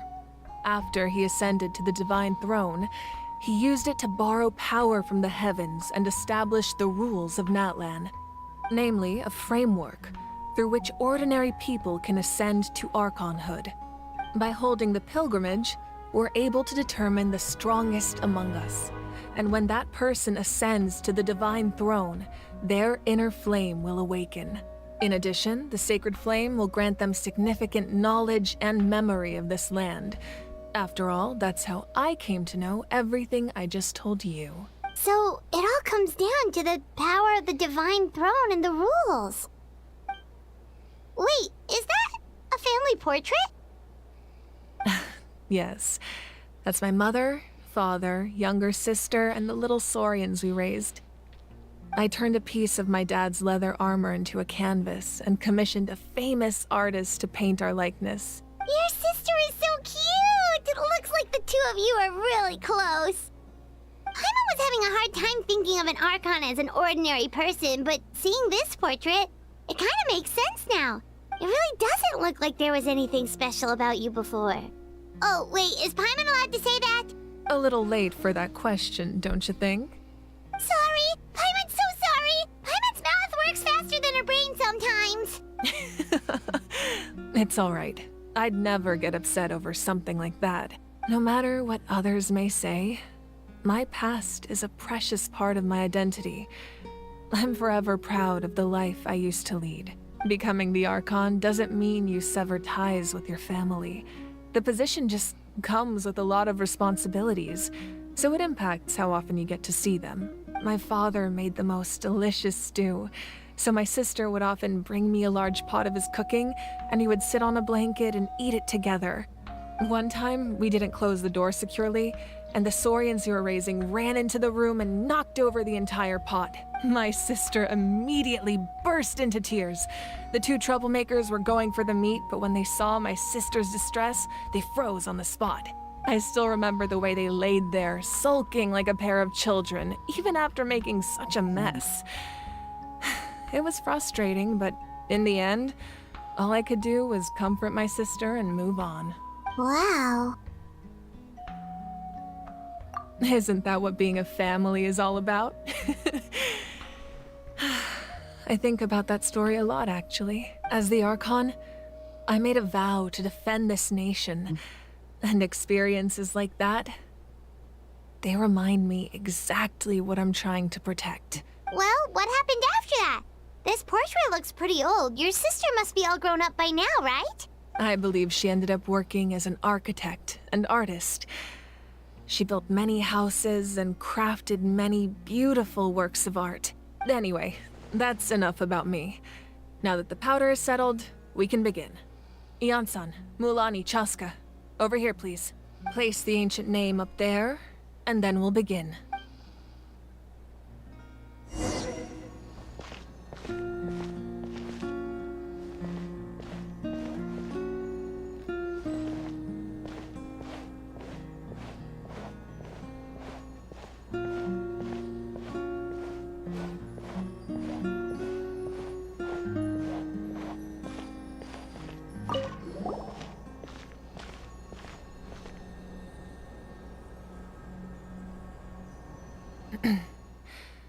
Surely as the echoes of life resound through heaven and earth, so too shall our stories remain eternal. Ancient name, take us to your fated bearer. Allow her to answer our call.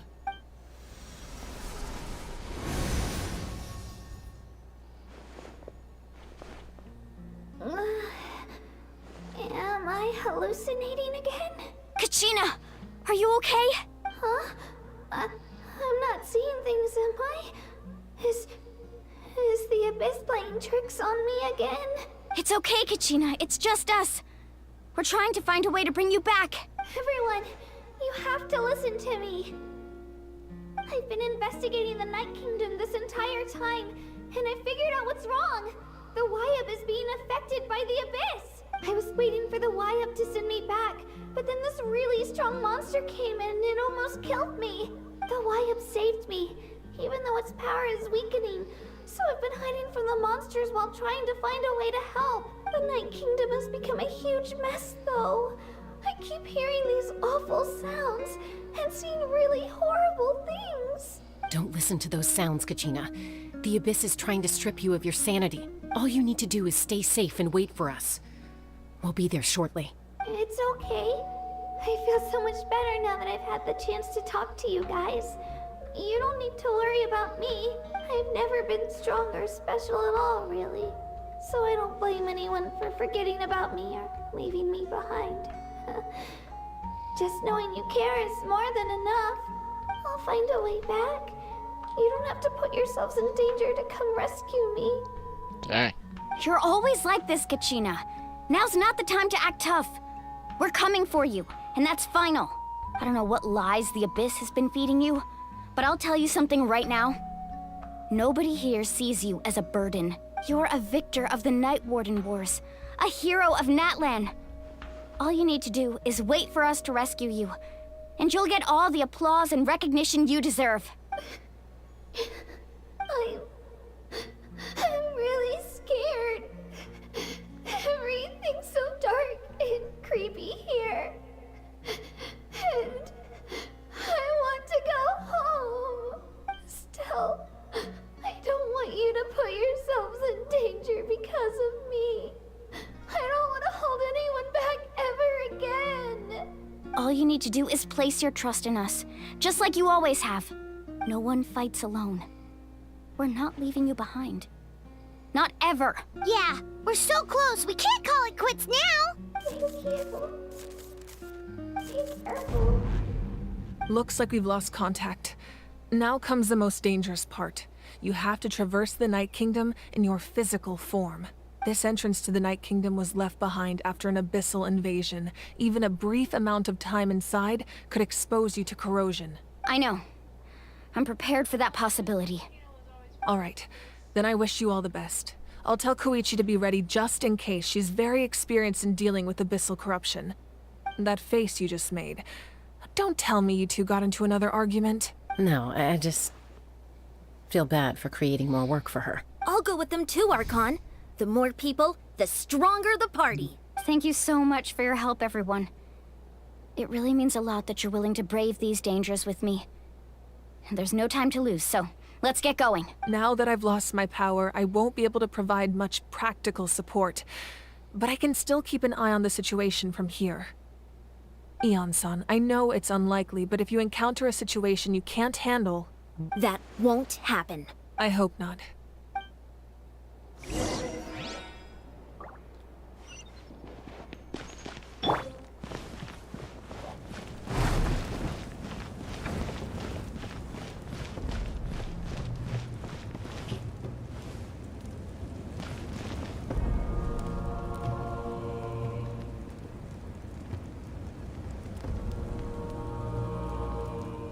Huh. Here. Nope, can't jump in it.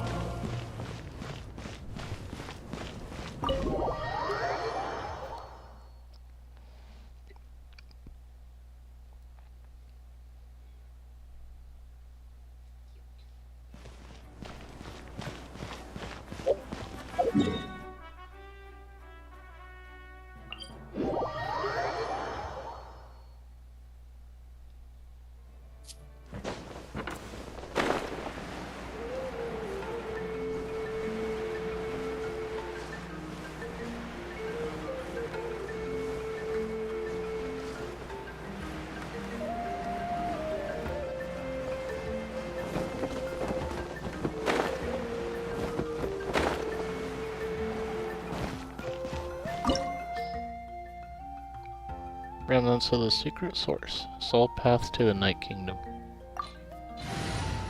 There you go. It wants me to bring fire and water.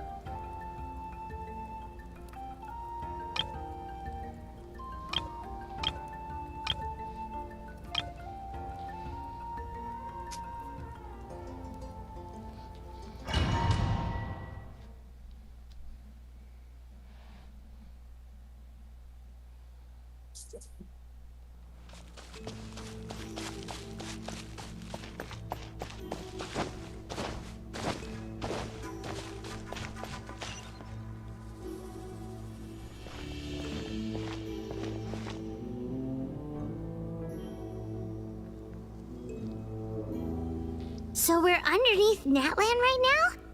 It looks nothing like Paimon was imagining. That's because in the distant past, Natlan was home to an incredibly advanced civilization ruled by dragons. Humans only established their own society after the fall of the dragons. So these are Saurian ruins? Wait, you mean like the elemental sovereigns? They had their own advanced civilization? Yes, a really long time ago. Very few records have survived until now, so no one really knows what the devices here are for. These ruins have been abandoned for a long time. But with the recent increase in Abyss activity, the installations around here have somehow been activated again. So what you're saying is, we're not in for an easy trip to the Night Kingdom. No. It's going to be obstacle after obstacle from here on out. Why are you all laughing like that? It's creeping Paimon out. It's the pre-adventure excitement kicking in, right guys? Of course. I'm eager to get started. Then let's go. We won't let anything stand in our way.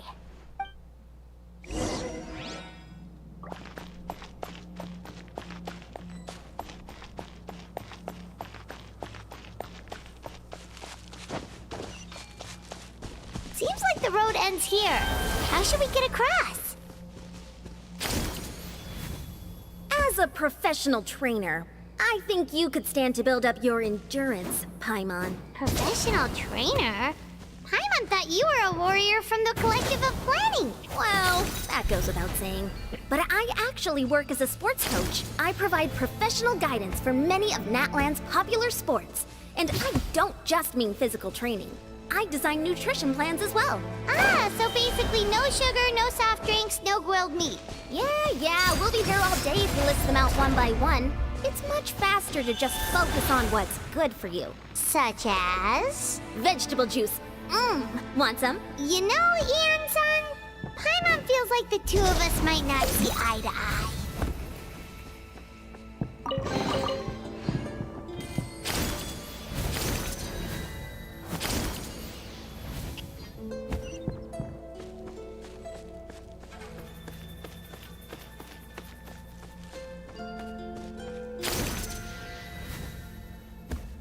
Those guys look familiar.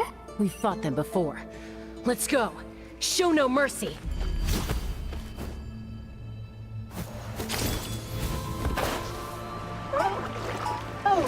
Laid bare. This is where you fall. Overruled.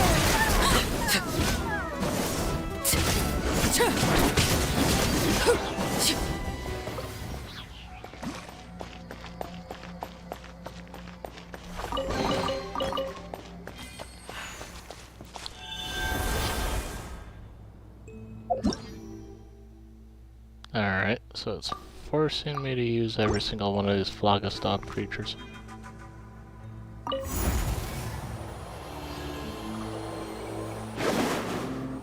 Whoa, the place we need to go seems really high up.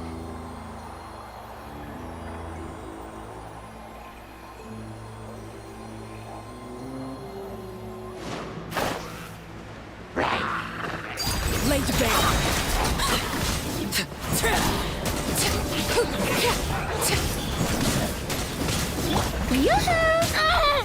Let my name echo in song! One with nature. Witness my rise.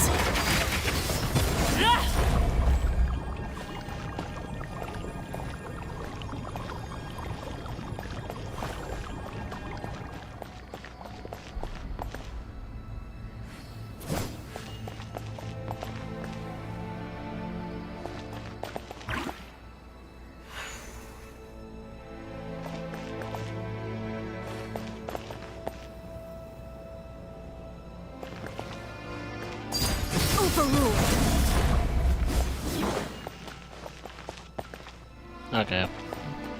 Named it wrong.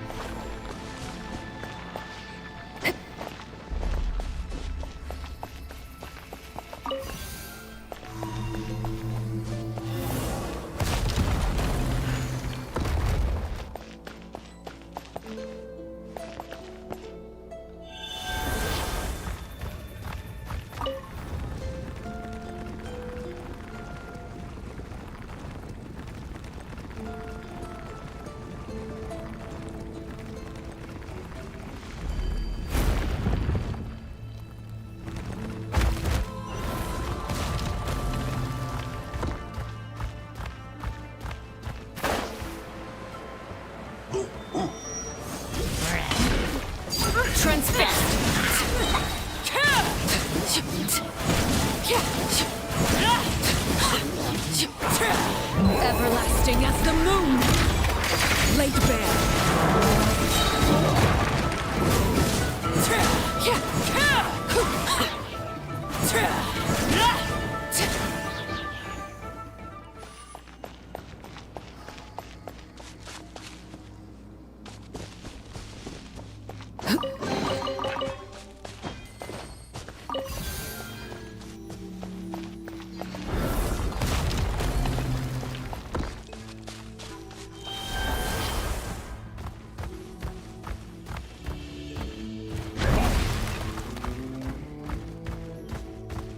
This is the final stretch. We just need to climb up, and we'll be there. Nothing to it. Easy for you to say.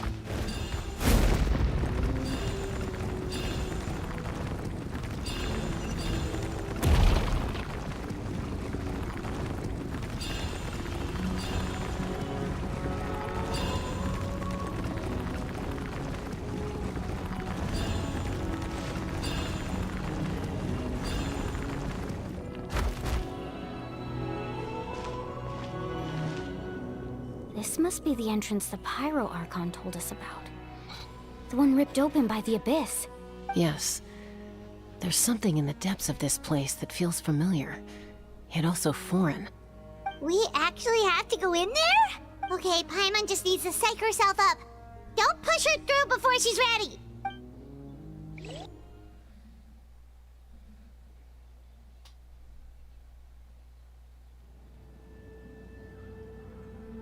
Hey! You don't have to drag Paimon! You're pulling too hard! Looks like we made it. This is the Night Kingdom. Huh. It looks so different from what I imagined in the stories. That overflow of energy is probably what trapped Kachina here in the first place. From this point forward, everything we know about the real world no longer applies. Anything can happen here. Paimon's more worried about how we're gonna make it out. We obviously can't go back the way we came. Do you see that patch of light on the ground? It's shining down from that fissure in the sky. Oh yeah, right in front of us. So that's coming from up there? Just like I said, our real-world knowledge doesn't apply here. We fell all this way, yet came out completely unscathed. If this was the real world, we'd have to climb our way back up to the entrance. But here, all we have to do is stand underneath the light and offer a prayer. That's it? Right. We still got a job to do. So that means all we need to do is find Kachina and bring her to this location. Exactly. This light is streaming in from the real world. It's a link between the two realms. The terrain looks difficult to navigate, and the visibility is not great either. How are we supposed to find Kachina in these conditions? Yeah, these floating black things don't look super friendly either. Those are all manifestations of abyssal power. Be careful. Ghost! A talking ghost! Calm down, I'm here to help. You're the ones who helped Vichama, right? Yes, I'm Vichama's friend, Malco. I was completely lost to this realm until I sensed a mysterious power calling out to me. It's like it was seeking me out, attempting to reassemble the pieces of who I used to be. Of course, it could only do so much. I'm sorry I can only appear before you in this imperfect form. No, we should be the ones apologizing. If the Spirit Speaker's stone hadn't become corrupted by the Abyss, we could have done much more. but we had to destroy it. Otherwise, Vichama and his tribe would have been in danger. Of course. Thank you for protecting him.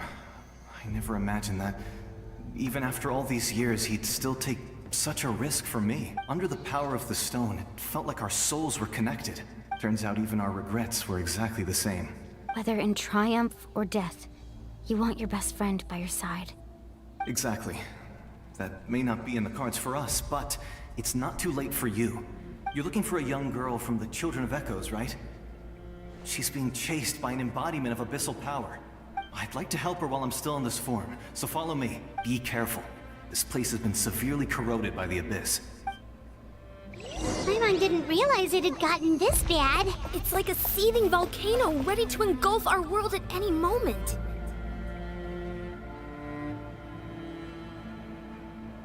Stick close to me. My power will be able to ward off attacks for the time being.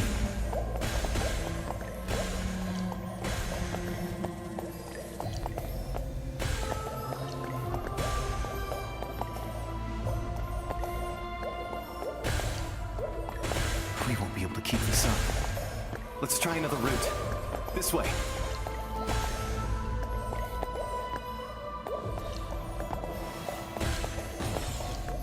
Ouch! Quick, get back here. You can't go wandering off. It's too dangerous.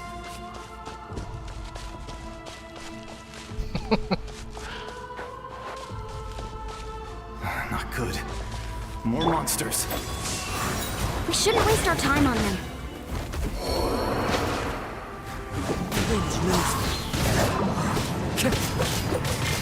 Shower me with praise! Time to shine! Stop pushing me on the rock. Clouds high. The birds call into the wind.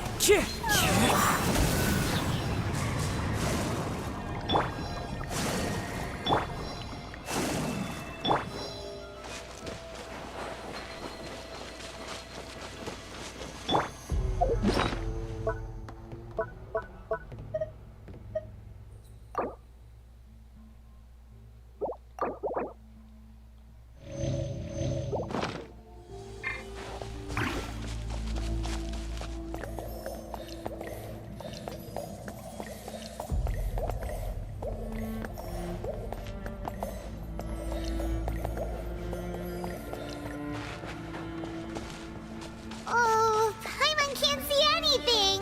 It's easy to get lost here. Just stick close.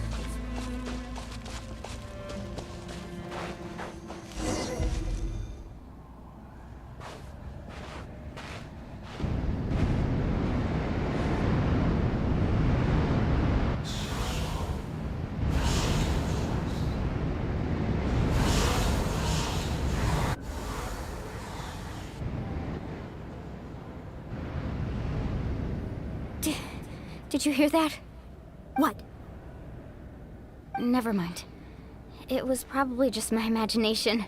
Don't scare Paimon like that! I heard it too. It was a voice from the Abyss.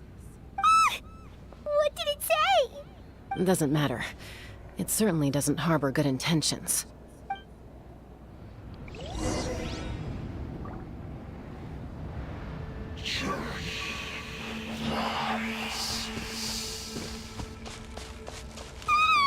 Paimon just heard it too! Let's keep going. Paimon wants to get out of this place!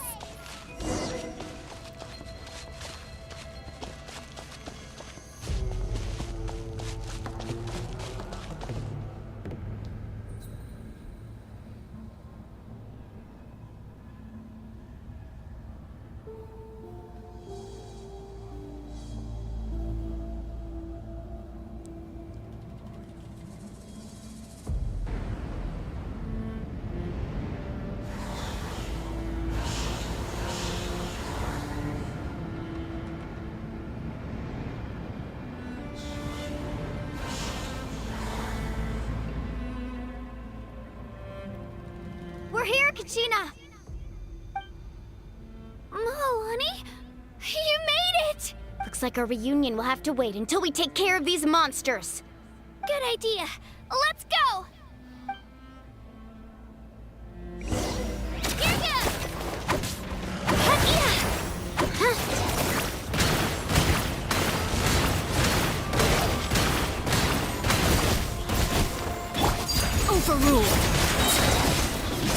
Witness my rise. You're here. You're finally here. Thank you so much. That monster can appear from anywhere. It almost caught me a bunch of times. The Y-Up's power helped keep me hidden, so I just tried to stay out of sight until you got here. Atta girl. You did so well. And most importantly, you weren't hurt. Should we start heading back then? Actually, I have a request. Will you come visit the Y-Up with me? I can't exactly put it into words, but something's wrong with the Ode of Resurrection. And I know it has something to do with the contamination from the Abyss. That was the Pyro Archon's theory as well. Everything we've seen here certainly seems to back it up. In the Night Kingdom, there are 6 main totem poles representing the Wyab of each tribe. You can think of them like the body of each Wyab. Additional totem poles, like the ones around here, serve as proxies to which the Wyab can extend their consciousness. There are countless proxies scattered around the Night Kingdom. Through them, the Wyab can extend their consciousness over the entire realm and track down souls no matter where they roam. But if a proxy were to become severely contaminated, then a soul could become lost within the Night Kingdom. Judging by the current situation, I don't think we're dealing with just one contaminated proxy. Even if we could drive back the abyssal power from one of them, that probably wouldn't even put a dent in the problem. Still, we can't just leave the Y-Up to suffer. It's protected me this whole time. I agree. We might even manage to draw out the monster that's been hunting Kachina. Getting rid of the monster might slow down the deterioration of the Night Kingdom. Kachina? What's wrong? Nothing. Just a headache. And that voice again, telling me to abandon the Y-Up and leave this place. Maybe we really should leave. Kachina's already been here for too long. No, I'm fine. I don't plan on listening to that nonsense. I can hold on. Just up ahead. I'll lead the way. Besides, I can still fight, so please, help me out a little longer. Listen to me, Kachina. We'll come with you, but that's because we want to help the Y-Up. Not because we have something to prove. You don't have anything to prove either. It's okay if you reach your limit.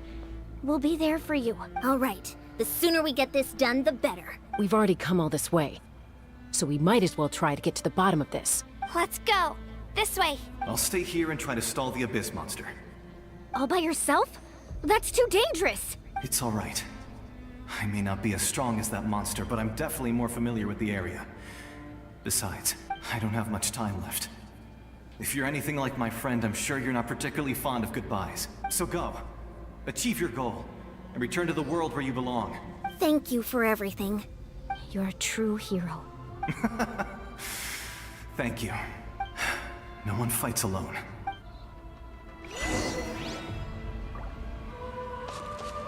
Does your head still hurt? Let me help you walk. I'm fine. You should know I'm made of stronger stuff than that.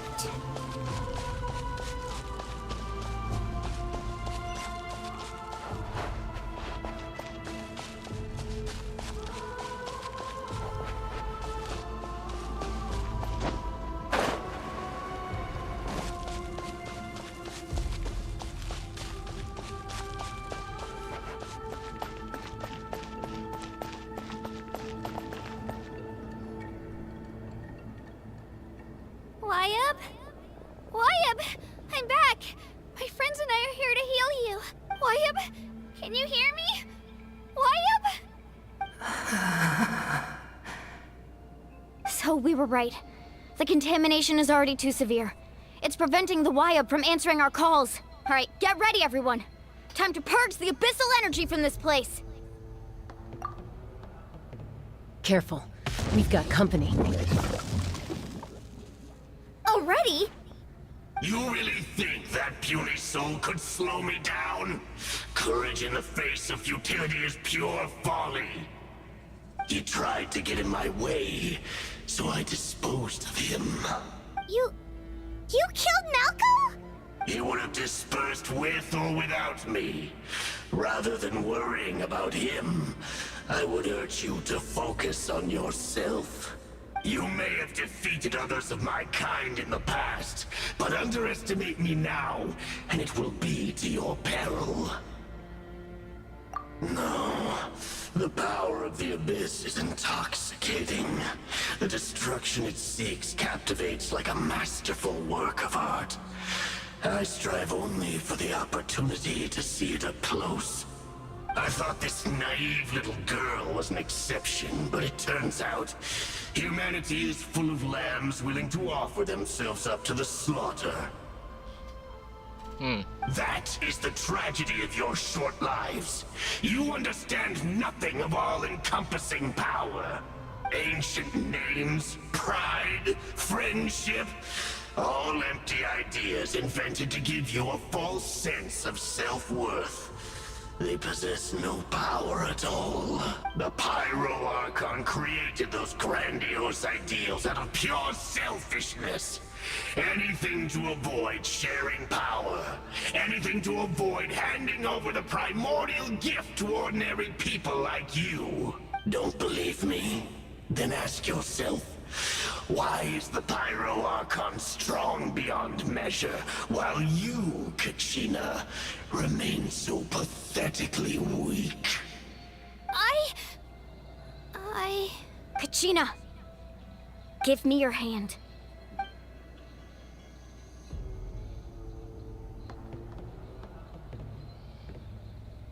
Feel that?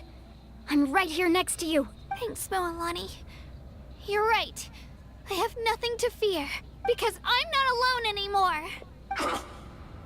You're right. Maybe comforting ideals don't have any power. But you also couldn't be more wrong. You've never had to work for your own strength, so you will never understand the true source of our power. What? The courage we have to stand before you and not back down? It comes from our friendship. The power lies not in the ideal itself, but in our commitment to upholding that ideal, and in our decision to stand together and fight! Well said! Let's go, Kachina. It shouldn't take more than 2 of us to handle an enemy like this. Sorry in advance, but you deserve what's coming to you! There aren't many in Natlan who can beat us when we're together. It's time he got a taste of that kind of power. From the ashes.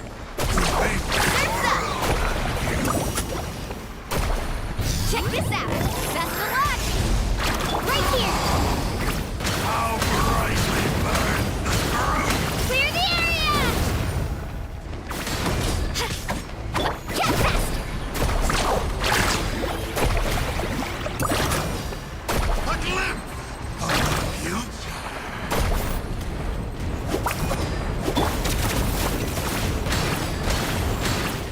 Hear the inferno! Woohoo! Hear the inferno! The fate of this world is all. We won! We actually won! That's what he gets for underestimating you two. Fantastic work, Kachina! Absolutely fantastic! This makes me so unbelievably happy. I'm happy too, Moalani. Together we really are unstoppable! Huh? What's happening? My ancient name is glowing? But I thought I didn't bring it with me. It's probably a projection from the real world. But that doesn't explain why it's glowing all of a sudden. Wait, does that mean you're...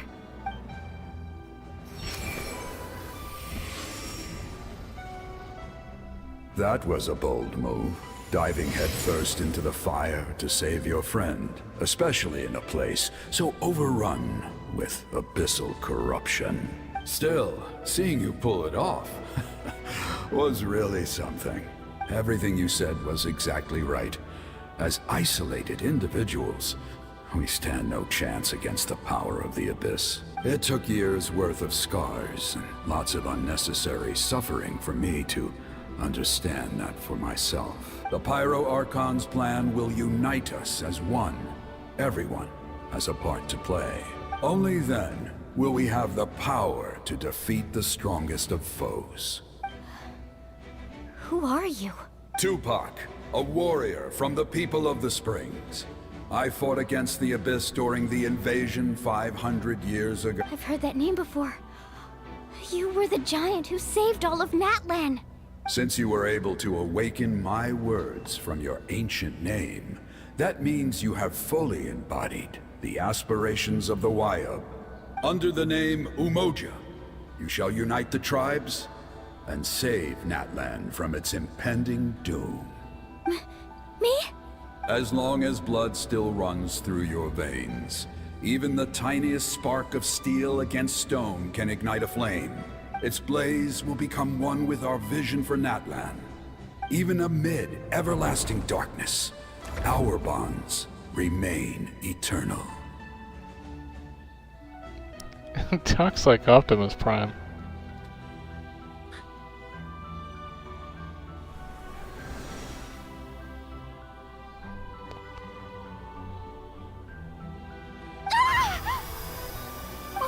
What's wrong, Moalani?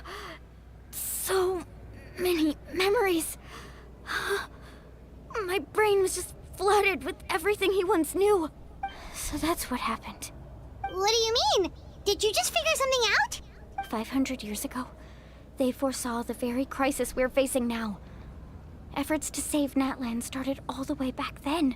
We can go over the details once we get back. We shouldn't linger here longer than we have to. I know bits and pieces, but I had no idea Mualani was also part of the plan. This sounds like something that's going to need a lot of explaining. Let's focus on saving the Wayub first.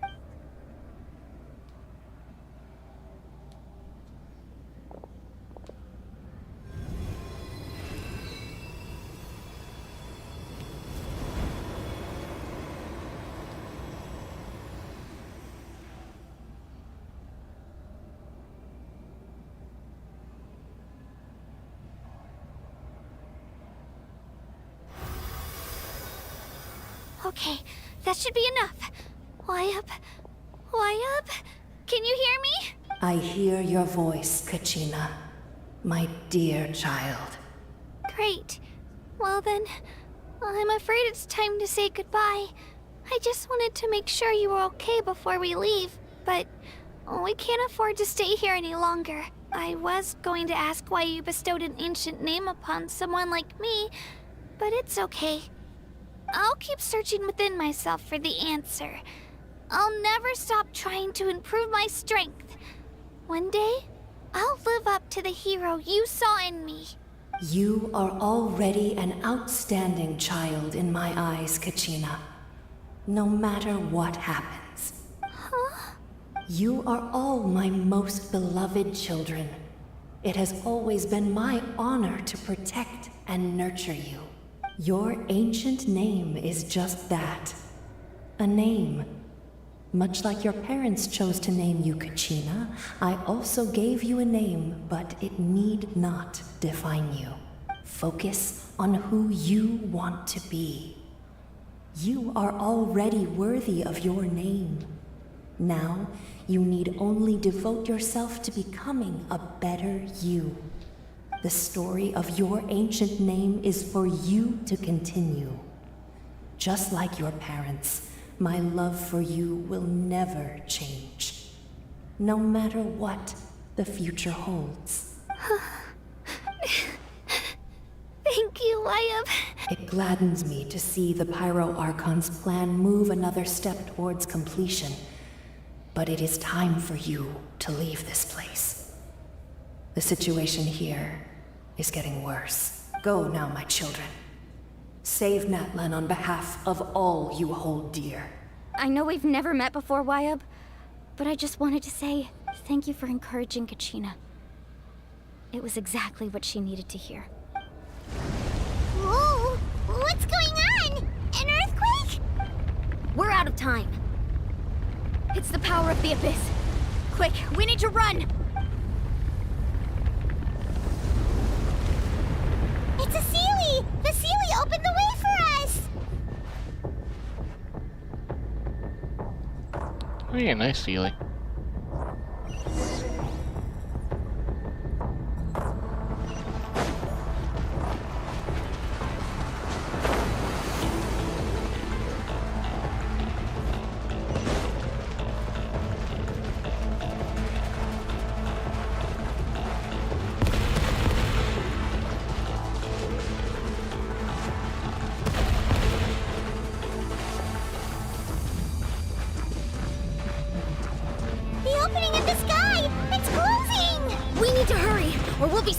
here!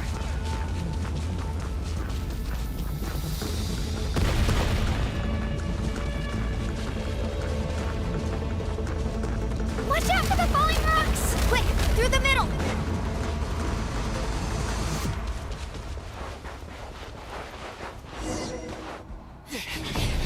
Come on, faster! We'll never make it!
You've done well. Now come home.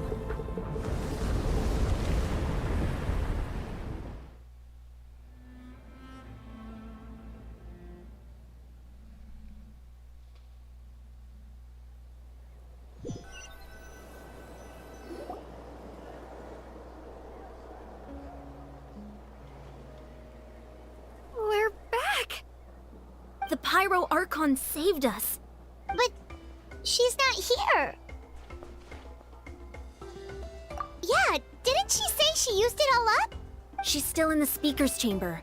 What we saw in the Night Kingdom was just her consciousness. So you're saying her consciousness did all that? Every great display of power comes at a price.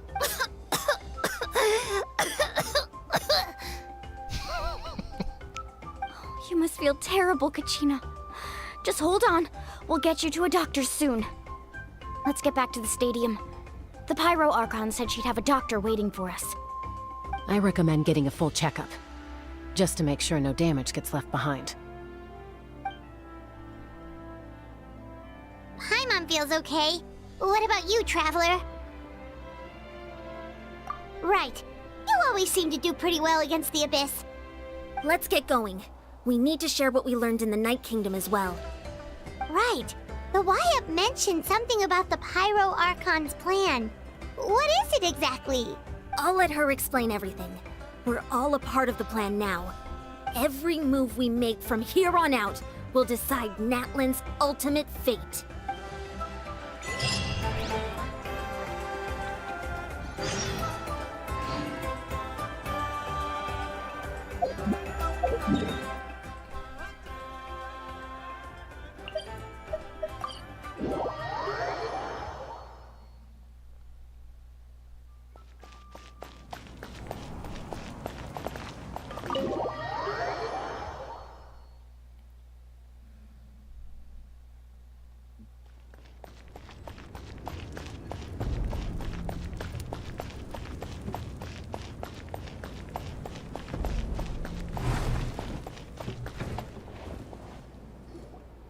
Huh. There's a lot less stuff here than before. It's good to see you all here in one piece. I know you must have a lot of questions, but let Koichi check you over first. It's best not to let any lingering effects of the Abyss go untreated. Thank goodness you made it back. I came here as soon as the Pyro Archon told me about your plan. Take a seat, everybody. I'll examine you one by one.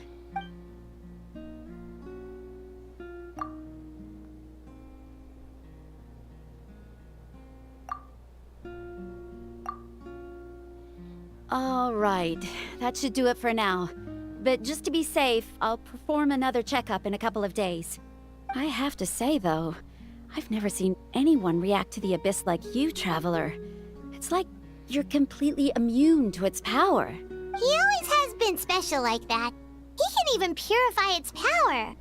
Wait, now that you mention it, Paimon doesn't think she's affected either. given the current situation, that ability will likely play a great role in the events to come. Of course. I still have patience to see, so I'll head out. Thank you, Koichi. All right, all right. We might not see eye to eye, but we both had good intentions. Just give it time.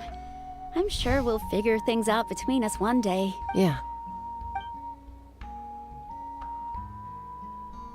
All right. There's so much to discuss, I don't even know where to begin. You've seen it for yourselves now. The devastation in the Night Kingdom. I'll get straight to the point. Natlan is on the verge of destruction. It's very possible our nation has less than a year before total devastation. Huh? No. That can't be true, can it? That's right. But I've only ever disclosed that fact to the handful of people working with me to save this nation. Our looming destruction is not a recent development, but the inevitable conclusion of the disaster the Abyss initiated 500 years ago. Mulan told us a little bit about that. 500 years ago, all the nations of Teyvat were invaded by the Abyss. Unlike the other nations, Natlan never had stable and deep-rooted ley lines, so we suffered the worst of the invasion. The battle against the Abyss was exceedingly long and brutal. In the end, victory came at the cost of our civilization and countless lives. Even then, it took centuries of solving the disasters caused by the Abyss to finally achieve the peace we know today. And still, this is but a superficial victory. The forces of the Abyss have merely been driven back underground. Their threat to Natlan remains as real as ever. I'd never have guessed. The problems plaguing the Night Kingdom are all the more complicated because that realm is essentially functioning as Natlan's ley lines. Immediately after the war, our calculations estimated that we would have a maximum of 500 years before the Night Kingdom was completely lost to the Abyss. But at that time, we were a nation of the destitute. Our people no longer believed in victory, nor did they hold hope for the future. Our civilization was dying, our faith crumbling, and the line of power passed down from the Wayab nearly severed. If we didn't bring the nation back together, it would be foolish to even dream of defeating the Abyss in the future. So, the Archon had a long and involved discussion with the heroes of each tribe, and finally came up with a 500-year-long plan to save Natlan. So that's what happened. After finding Kachina, I encountered a strange figure who gave me a series of new memories. Since the plan was mentioned in those memories, I guess I've been chosen to play an important role in it. But there's still something I don't understand. Those memories showed me the Pyro Archon from back then. And it was you. Huh? But that doesn't make any sense. The Pyro Archon is supposed to be human. It's impossible for a human to live that long. That's right. The hardest thing for humans to overcome has always been time. Or rather, the natural limitations of our lifespan. A god can extend a human's life by using a certain amount of divine power, or subjecting them to a curse. But, as we all know, Natlan doesn't have gods like that. We can only rely on our own methods. A human life is like a flame destined to be extinguished. 500 years ago, I placed my life within the sacred flame. Only by dying before my time could I have the chance to wake up again. So, in other words, this is your second life? Yes. We only managed to defeat the Abyss all those years ago because the tribes came together as one. If the Natlan of the future was to have a fighting chance, the Pyro Archons that came after the war had to rebuild the decimated tribes. The goal was to reunite the people and restore the strength of each tribe's Wayab. Once a tribe was back to its full strength, the tribe's Wayab would select a hero, indicating the tribe was once again ready for war. The Chosen would then stand by my side in defense of our nation, just like great heroes of old 500 years ago. So that means I'm one of the Chosen? That's right. You bear the ancient name Umoja, the same one held by the hero from your tribe 500 years ago. It means unity. After your adventure in the Night Kingdom, I trust you've come to fully understand the meaning of that name. So in other words, you always knew who the Wyabb were going to pick from each tribe? Yes. According to the plan, each tribe was supposed to have been fully restored by the time I awoke. But something went wrong along the way. The 6 heroes successfully inherited the ancient names from 500 years ago, but the intel regarding the plan wasn't passed on to them.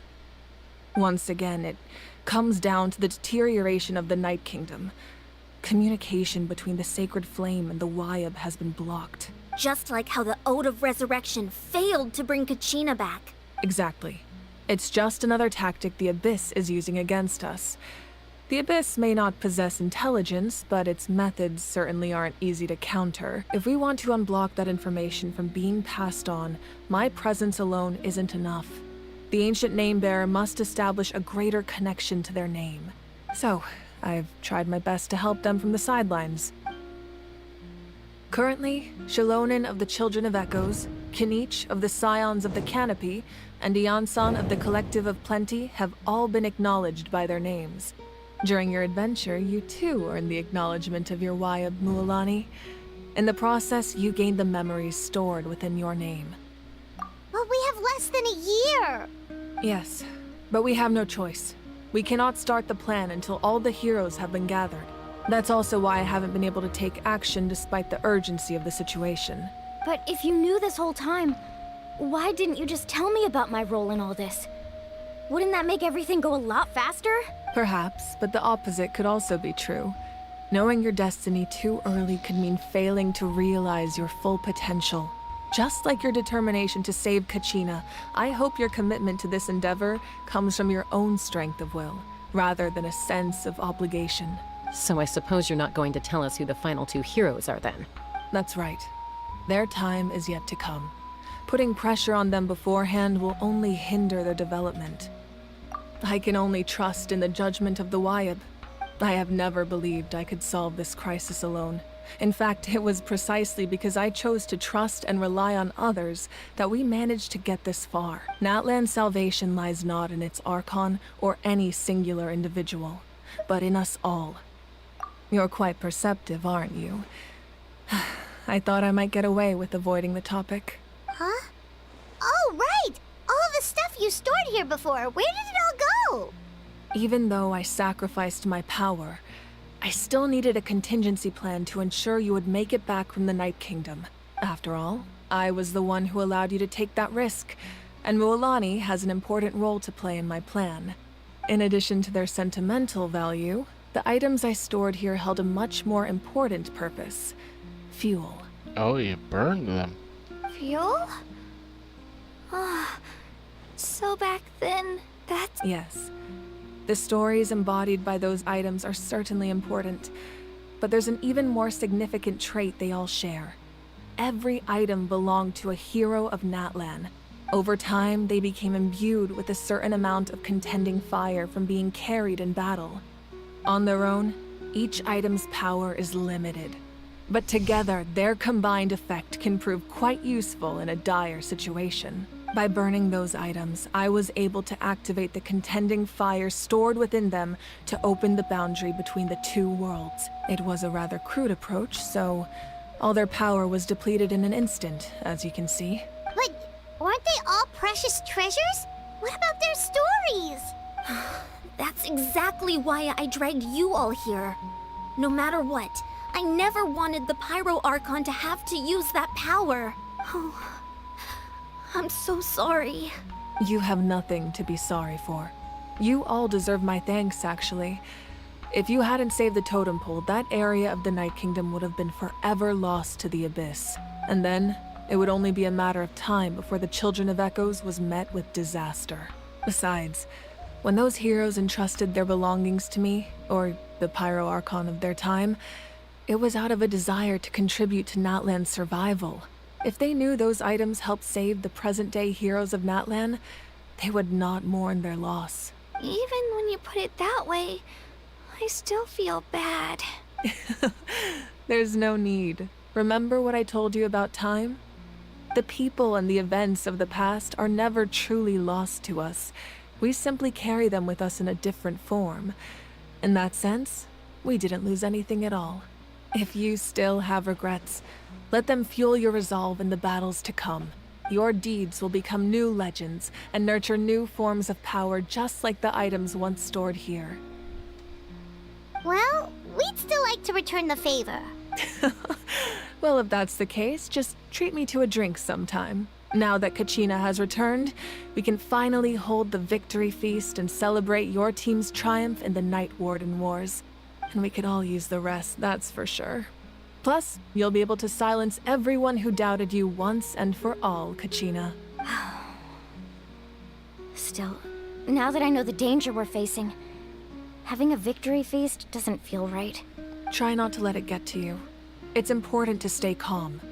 Worrying about it will only affect your judgment. All right. You should head out. I'll join you in a bit.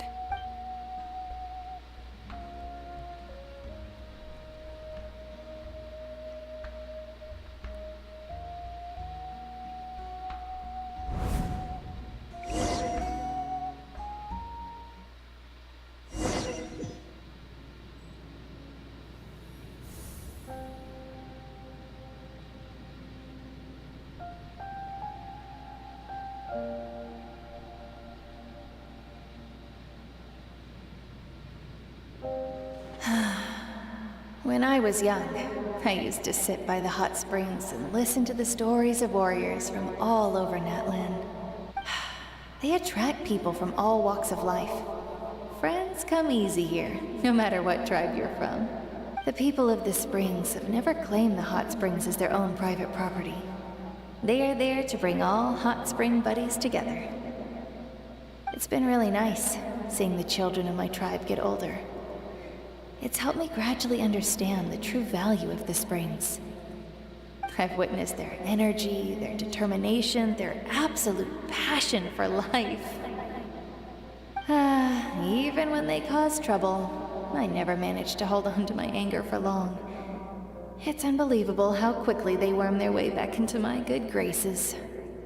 I'm certain Mualani will become a great warrior when she grows up. She possesses infinite potential. I can see it.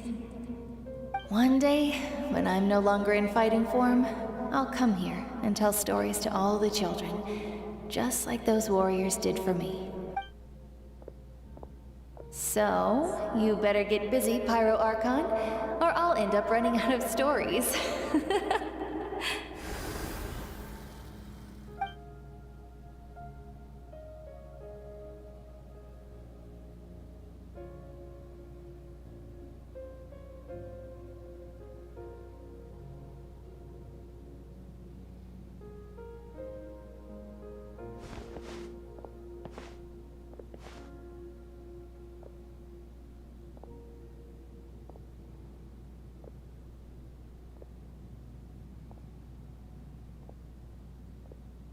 Our nation is engulfed in darkness. Our tribes stand divided, and yet you promise victory in the distant future.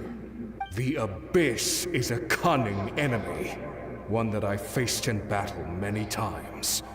Were that not the case, I would never understand exercising this degree of caution. My rage will never know absolution, and my power will no longer aid you in victory. But you came to me because you knew you could convince me with just a single sentence. I understand your choice.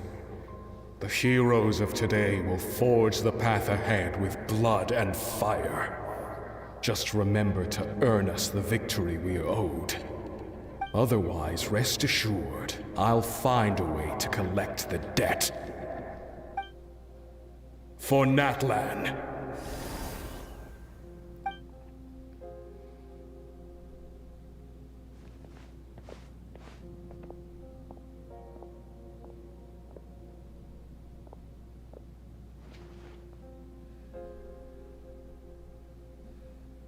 So, you're gonna head 500 years in the future to serve as the Pyro Archon again?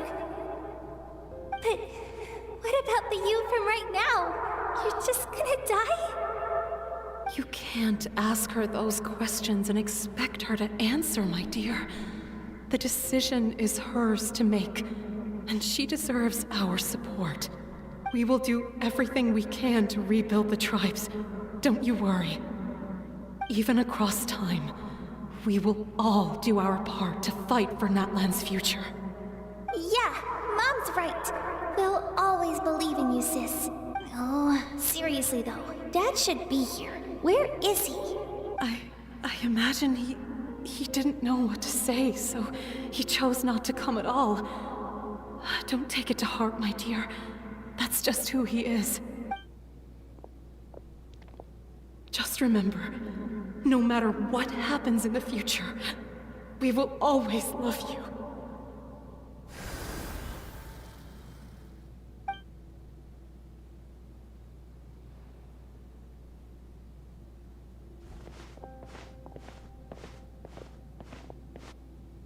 I'll come find you one day.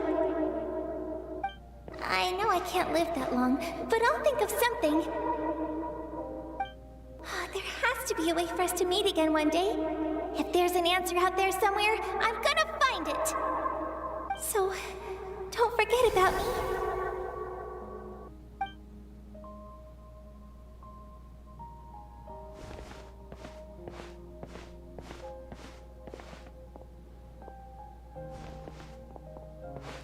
If that's your decision, then you have my full support, Archon. May our children live to see such a lovely son. For Natlan! No one fights alone.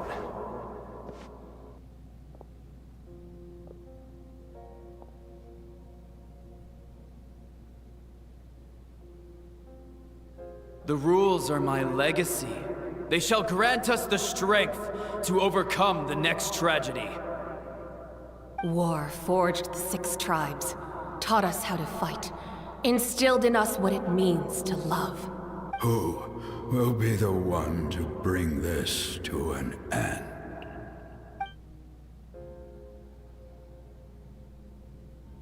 We are the inheritors of memory and legend. Those who grew alongside sun and wind. Those who forged our own destiny and future. That is Natlan's fire. The lifeblood of our nation.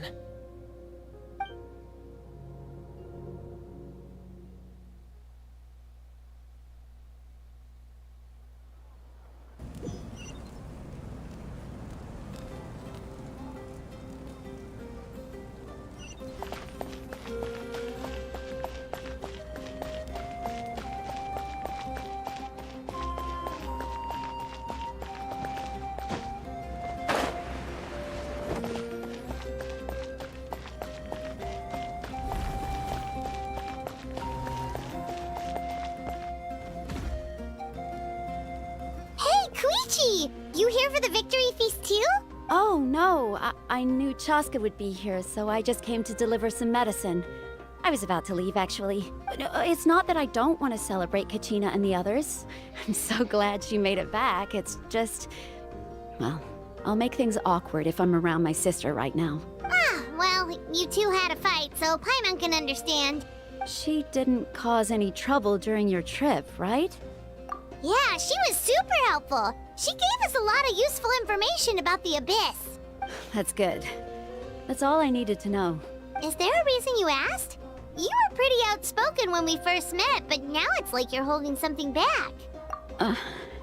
Maybe it seemed unreasonable, picking that fight with her before you left, but I did it for a reason. Her impulse to fight is extremely strong. Her mental strength helps her rein it in, but she still loses control sometimes. I had no idea what you might face in the Night Kingdom, so I didn't want to take any chances. So what you're saying is... Okay, so maybe it sounds a little stupid, but it works pretty well. It helps her keep her cool for a little while, at least. Anyway, I'm just glad you were able to make it back safe and sound. That's all I wanted. What? Do you really have to go that far? Can't you just talk it out? No way. Chaska never opens up about her own pain, especially to her family. She can't learn about this, or it'll be even harder to help her. I appreciate the understanding, and don't worry. I'll find a way to help her ease this burden. Anyway, I need to get going. Enjoy the celebration. Oh, and if you ever need a doctor, you know who to find. Huh. Who would have thought there was a deeper reason behind their arguing? In the end, it's all the Abyss's fault. Paimon's had enough of them.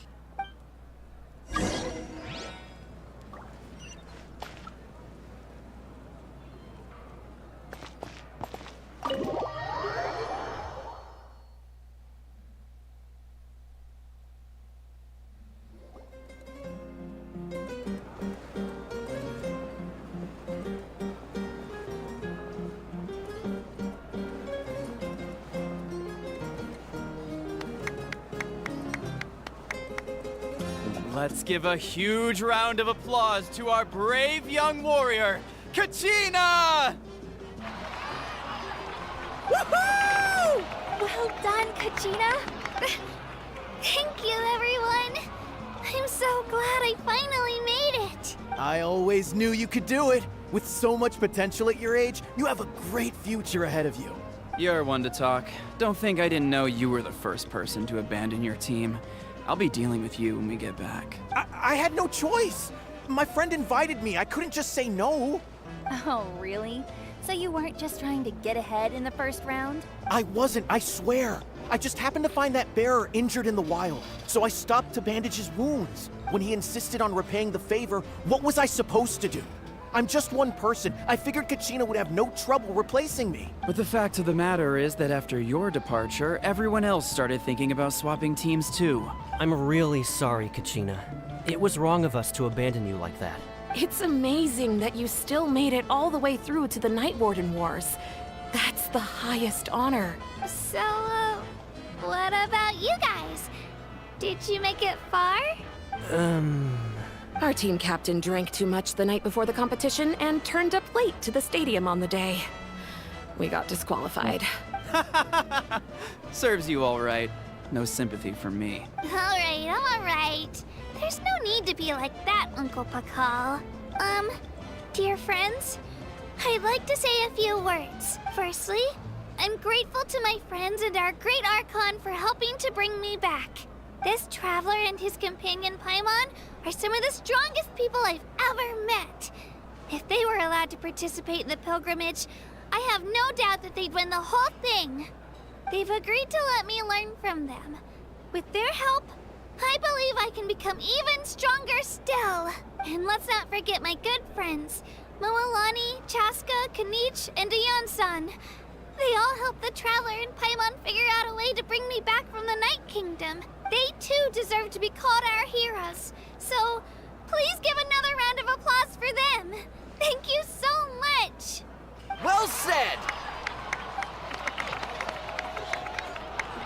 I'll drink to that. How does it feel being a hero, Kachina? To be honest, it's a bit overwhelming. It all just feels so surreal. Well, you better get used to it. Next up, undefeated champion! Hey, please don't...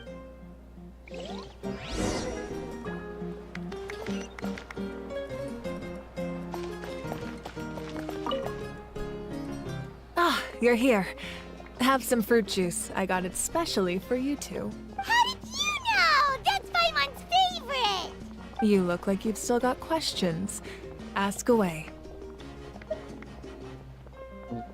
Because they had their own lives to live. The thought of telling them, abandon your families and everyone you love, and come with me to the end of time, for in 500 years Natlan will be destroyed, it seemed too cruel. You could just as easily point out that everything in this world would come to an end eventually. But life is short. And beyond a point, it just doesn't seem real. Imagine if I said, let's leave right now, and go save the sun because it'll flame out in a few million years. It would sound quite ridiculous. I couldn't make them shoulder that burden with me. Besides, every generation will have its heroes, this one included. The plan could still work without them, or, of course, without me. But since I was the one who came up with the plan, I felt duty-bound to see it through to the end.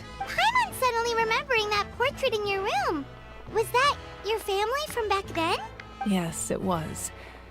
So when you asked me who my sister grew up to be, the truth is that very little information survives. From what I've been able to piece together, I can conclude with a reasonable degree of confidence that she ended up as an architect and artist. She played an instrumental role in rebuilding the scions of the Canopy tribe, designing and building many houses. But of course, none of her buildings are around anymore. Still, it was an impressive achievement, and I'm very proud of her. You feel loss keenly. It seems to stir up feelings of regret in you. But this is something I have long since come to terms with. This is a war, and there can be no war without loss. I am already far more fortunate than those who lost their lives to the Abyss. The people of Natlan look to me as their Archon, and the weight of their expectations is mine to bear. I must see our fate through to the very end, no matter what I may find there. Yeah, doesn't that mean the way everything ends has already been written, including your plan? I suppose, but so what? Don't forget, time takes many forms. The past, present, and future coexist, and all are equally important. Even if the future ends in destruction, there's still no reason to give up on the here and now. And it's precisely because we humans cannot know our fate that we will never give up on our struggle. This is a pivotal moment. We are still 2 heroes short. Well, 3 to be precise. There's one further hero who I'm hoping to get on my side, whatever it takes. Your resistance to the corrupting power of the Abyss is truly remarkable. It would easily make you an all-important figure in the upcoming battle. If you agree to join us, you will not only gain my full support in your journey, but I will also forge a brand new ancient name for you. Ancient names can be forged? They can. Several strict conditions must be met, but if they couldn't be forged at all, then the number of them in circulation would have long dwindled to 0. Possessing an ancient name would mean that your adventures in Natlan are recorded in full. Your stories would be remembered by our people for all the years to come. The Ode of Resurrection may have temporarily lost its power, but still, take this as my personal guarantee that I shall never let you fall. Just like in the Night Kingdom, I will be there for you. That is a promise I will fulfill at all costs. This nation always honors its heroes.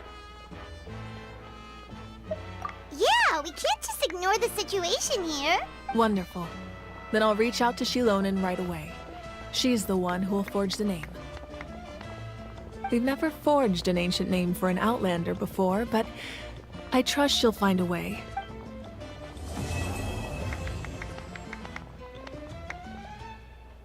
My lord, we've received word that the Pyro Archon has lost much of her power. Although your injury complicates things, this is most certainly the opportune time to seize the Gnosis. Victory and defeat are rules, not outcomes. I have never taken advantage of an opponent in a time of weakness, and I don't intend to start now. As for you, I must confess, I did not expect that little trick of yours to save the day. No matter how dense the fog, as long as the sun remains, we cannot turn day into night. She could have dispelled it.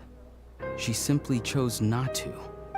You don't have much time, and you're injured on top of that. What do you plan to do next? I'm beginning to see just how useful you may turn out to be. You heard something from here, didn't you?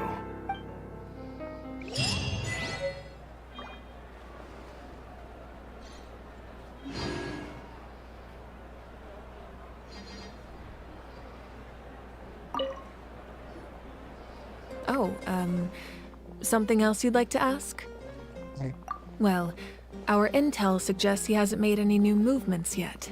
Although Kenichi's investigation helped us confirm that he's being aided by someone from the Masters of the Nightwind.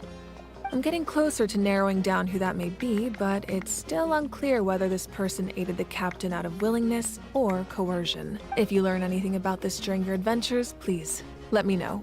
Oh, Something else you'd like to ask? The Abyss is the most formidable enemy in all of Teyvat. In the beginning, it took failure and tragedy to even begin to learn how to fight back. All of the methods you've seen in other nations were developed based on experience and insight passed down over generations. We know them to work, but few of us actually understand why. It's the same for the method we use here in Natlan. Ever since ancient times, elemental energy has been one of our most reliable weapons against the Abyss. As for the principles behind it, I'm afraid you might have to seek answers from someone older than the position of Pyro Archon itself. Oh, something else you'd like to ask? That also comes down to the long-standing effects of the Abyss. Our people's survival is inextricably tied to the Wyab, but their power has its limits. They cannot offer our people the same degree of protection outside our borders. In fact, people who do decide to leave often suffer from memory loss and emotional issues. Everyone in Natlan understands this. That's why our people never leave without a good cause. Even if someone is left with no choice, the chief of their tribe must seek approval with the Wyab to grant them leave. And the Wyab have always been very strict about granting that approval, since extending protection beyond our borders means consuming power reserved for our fight against the Abyss. Still, there's no need to worry. The Wyab extend their protection to all within Natlan, including visitors from afar. Oh, something else you'd like to ask? Did you just say my lady in the last option? Sound like you did.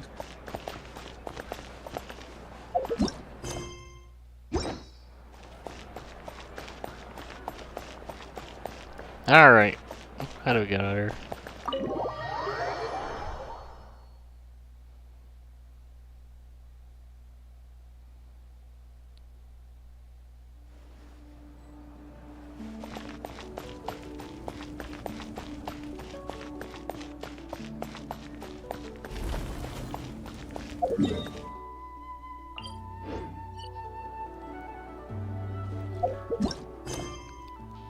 Alright, there you go, Shippo, that's the Archon thing.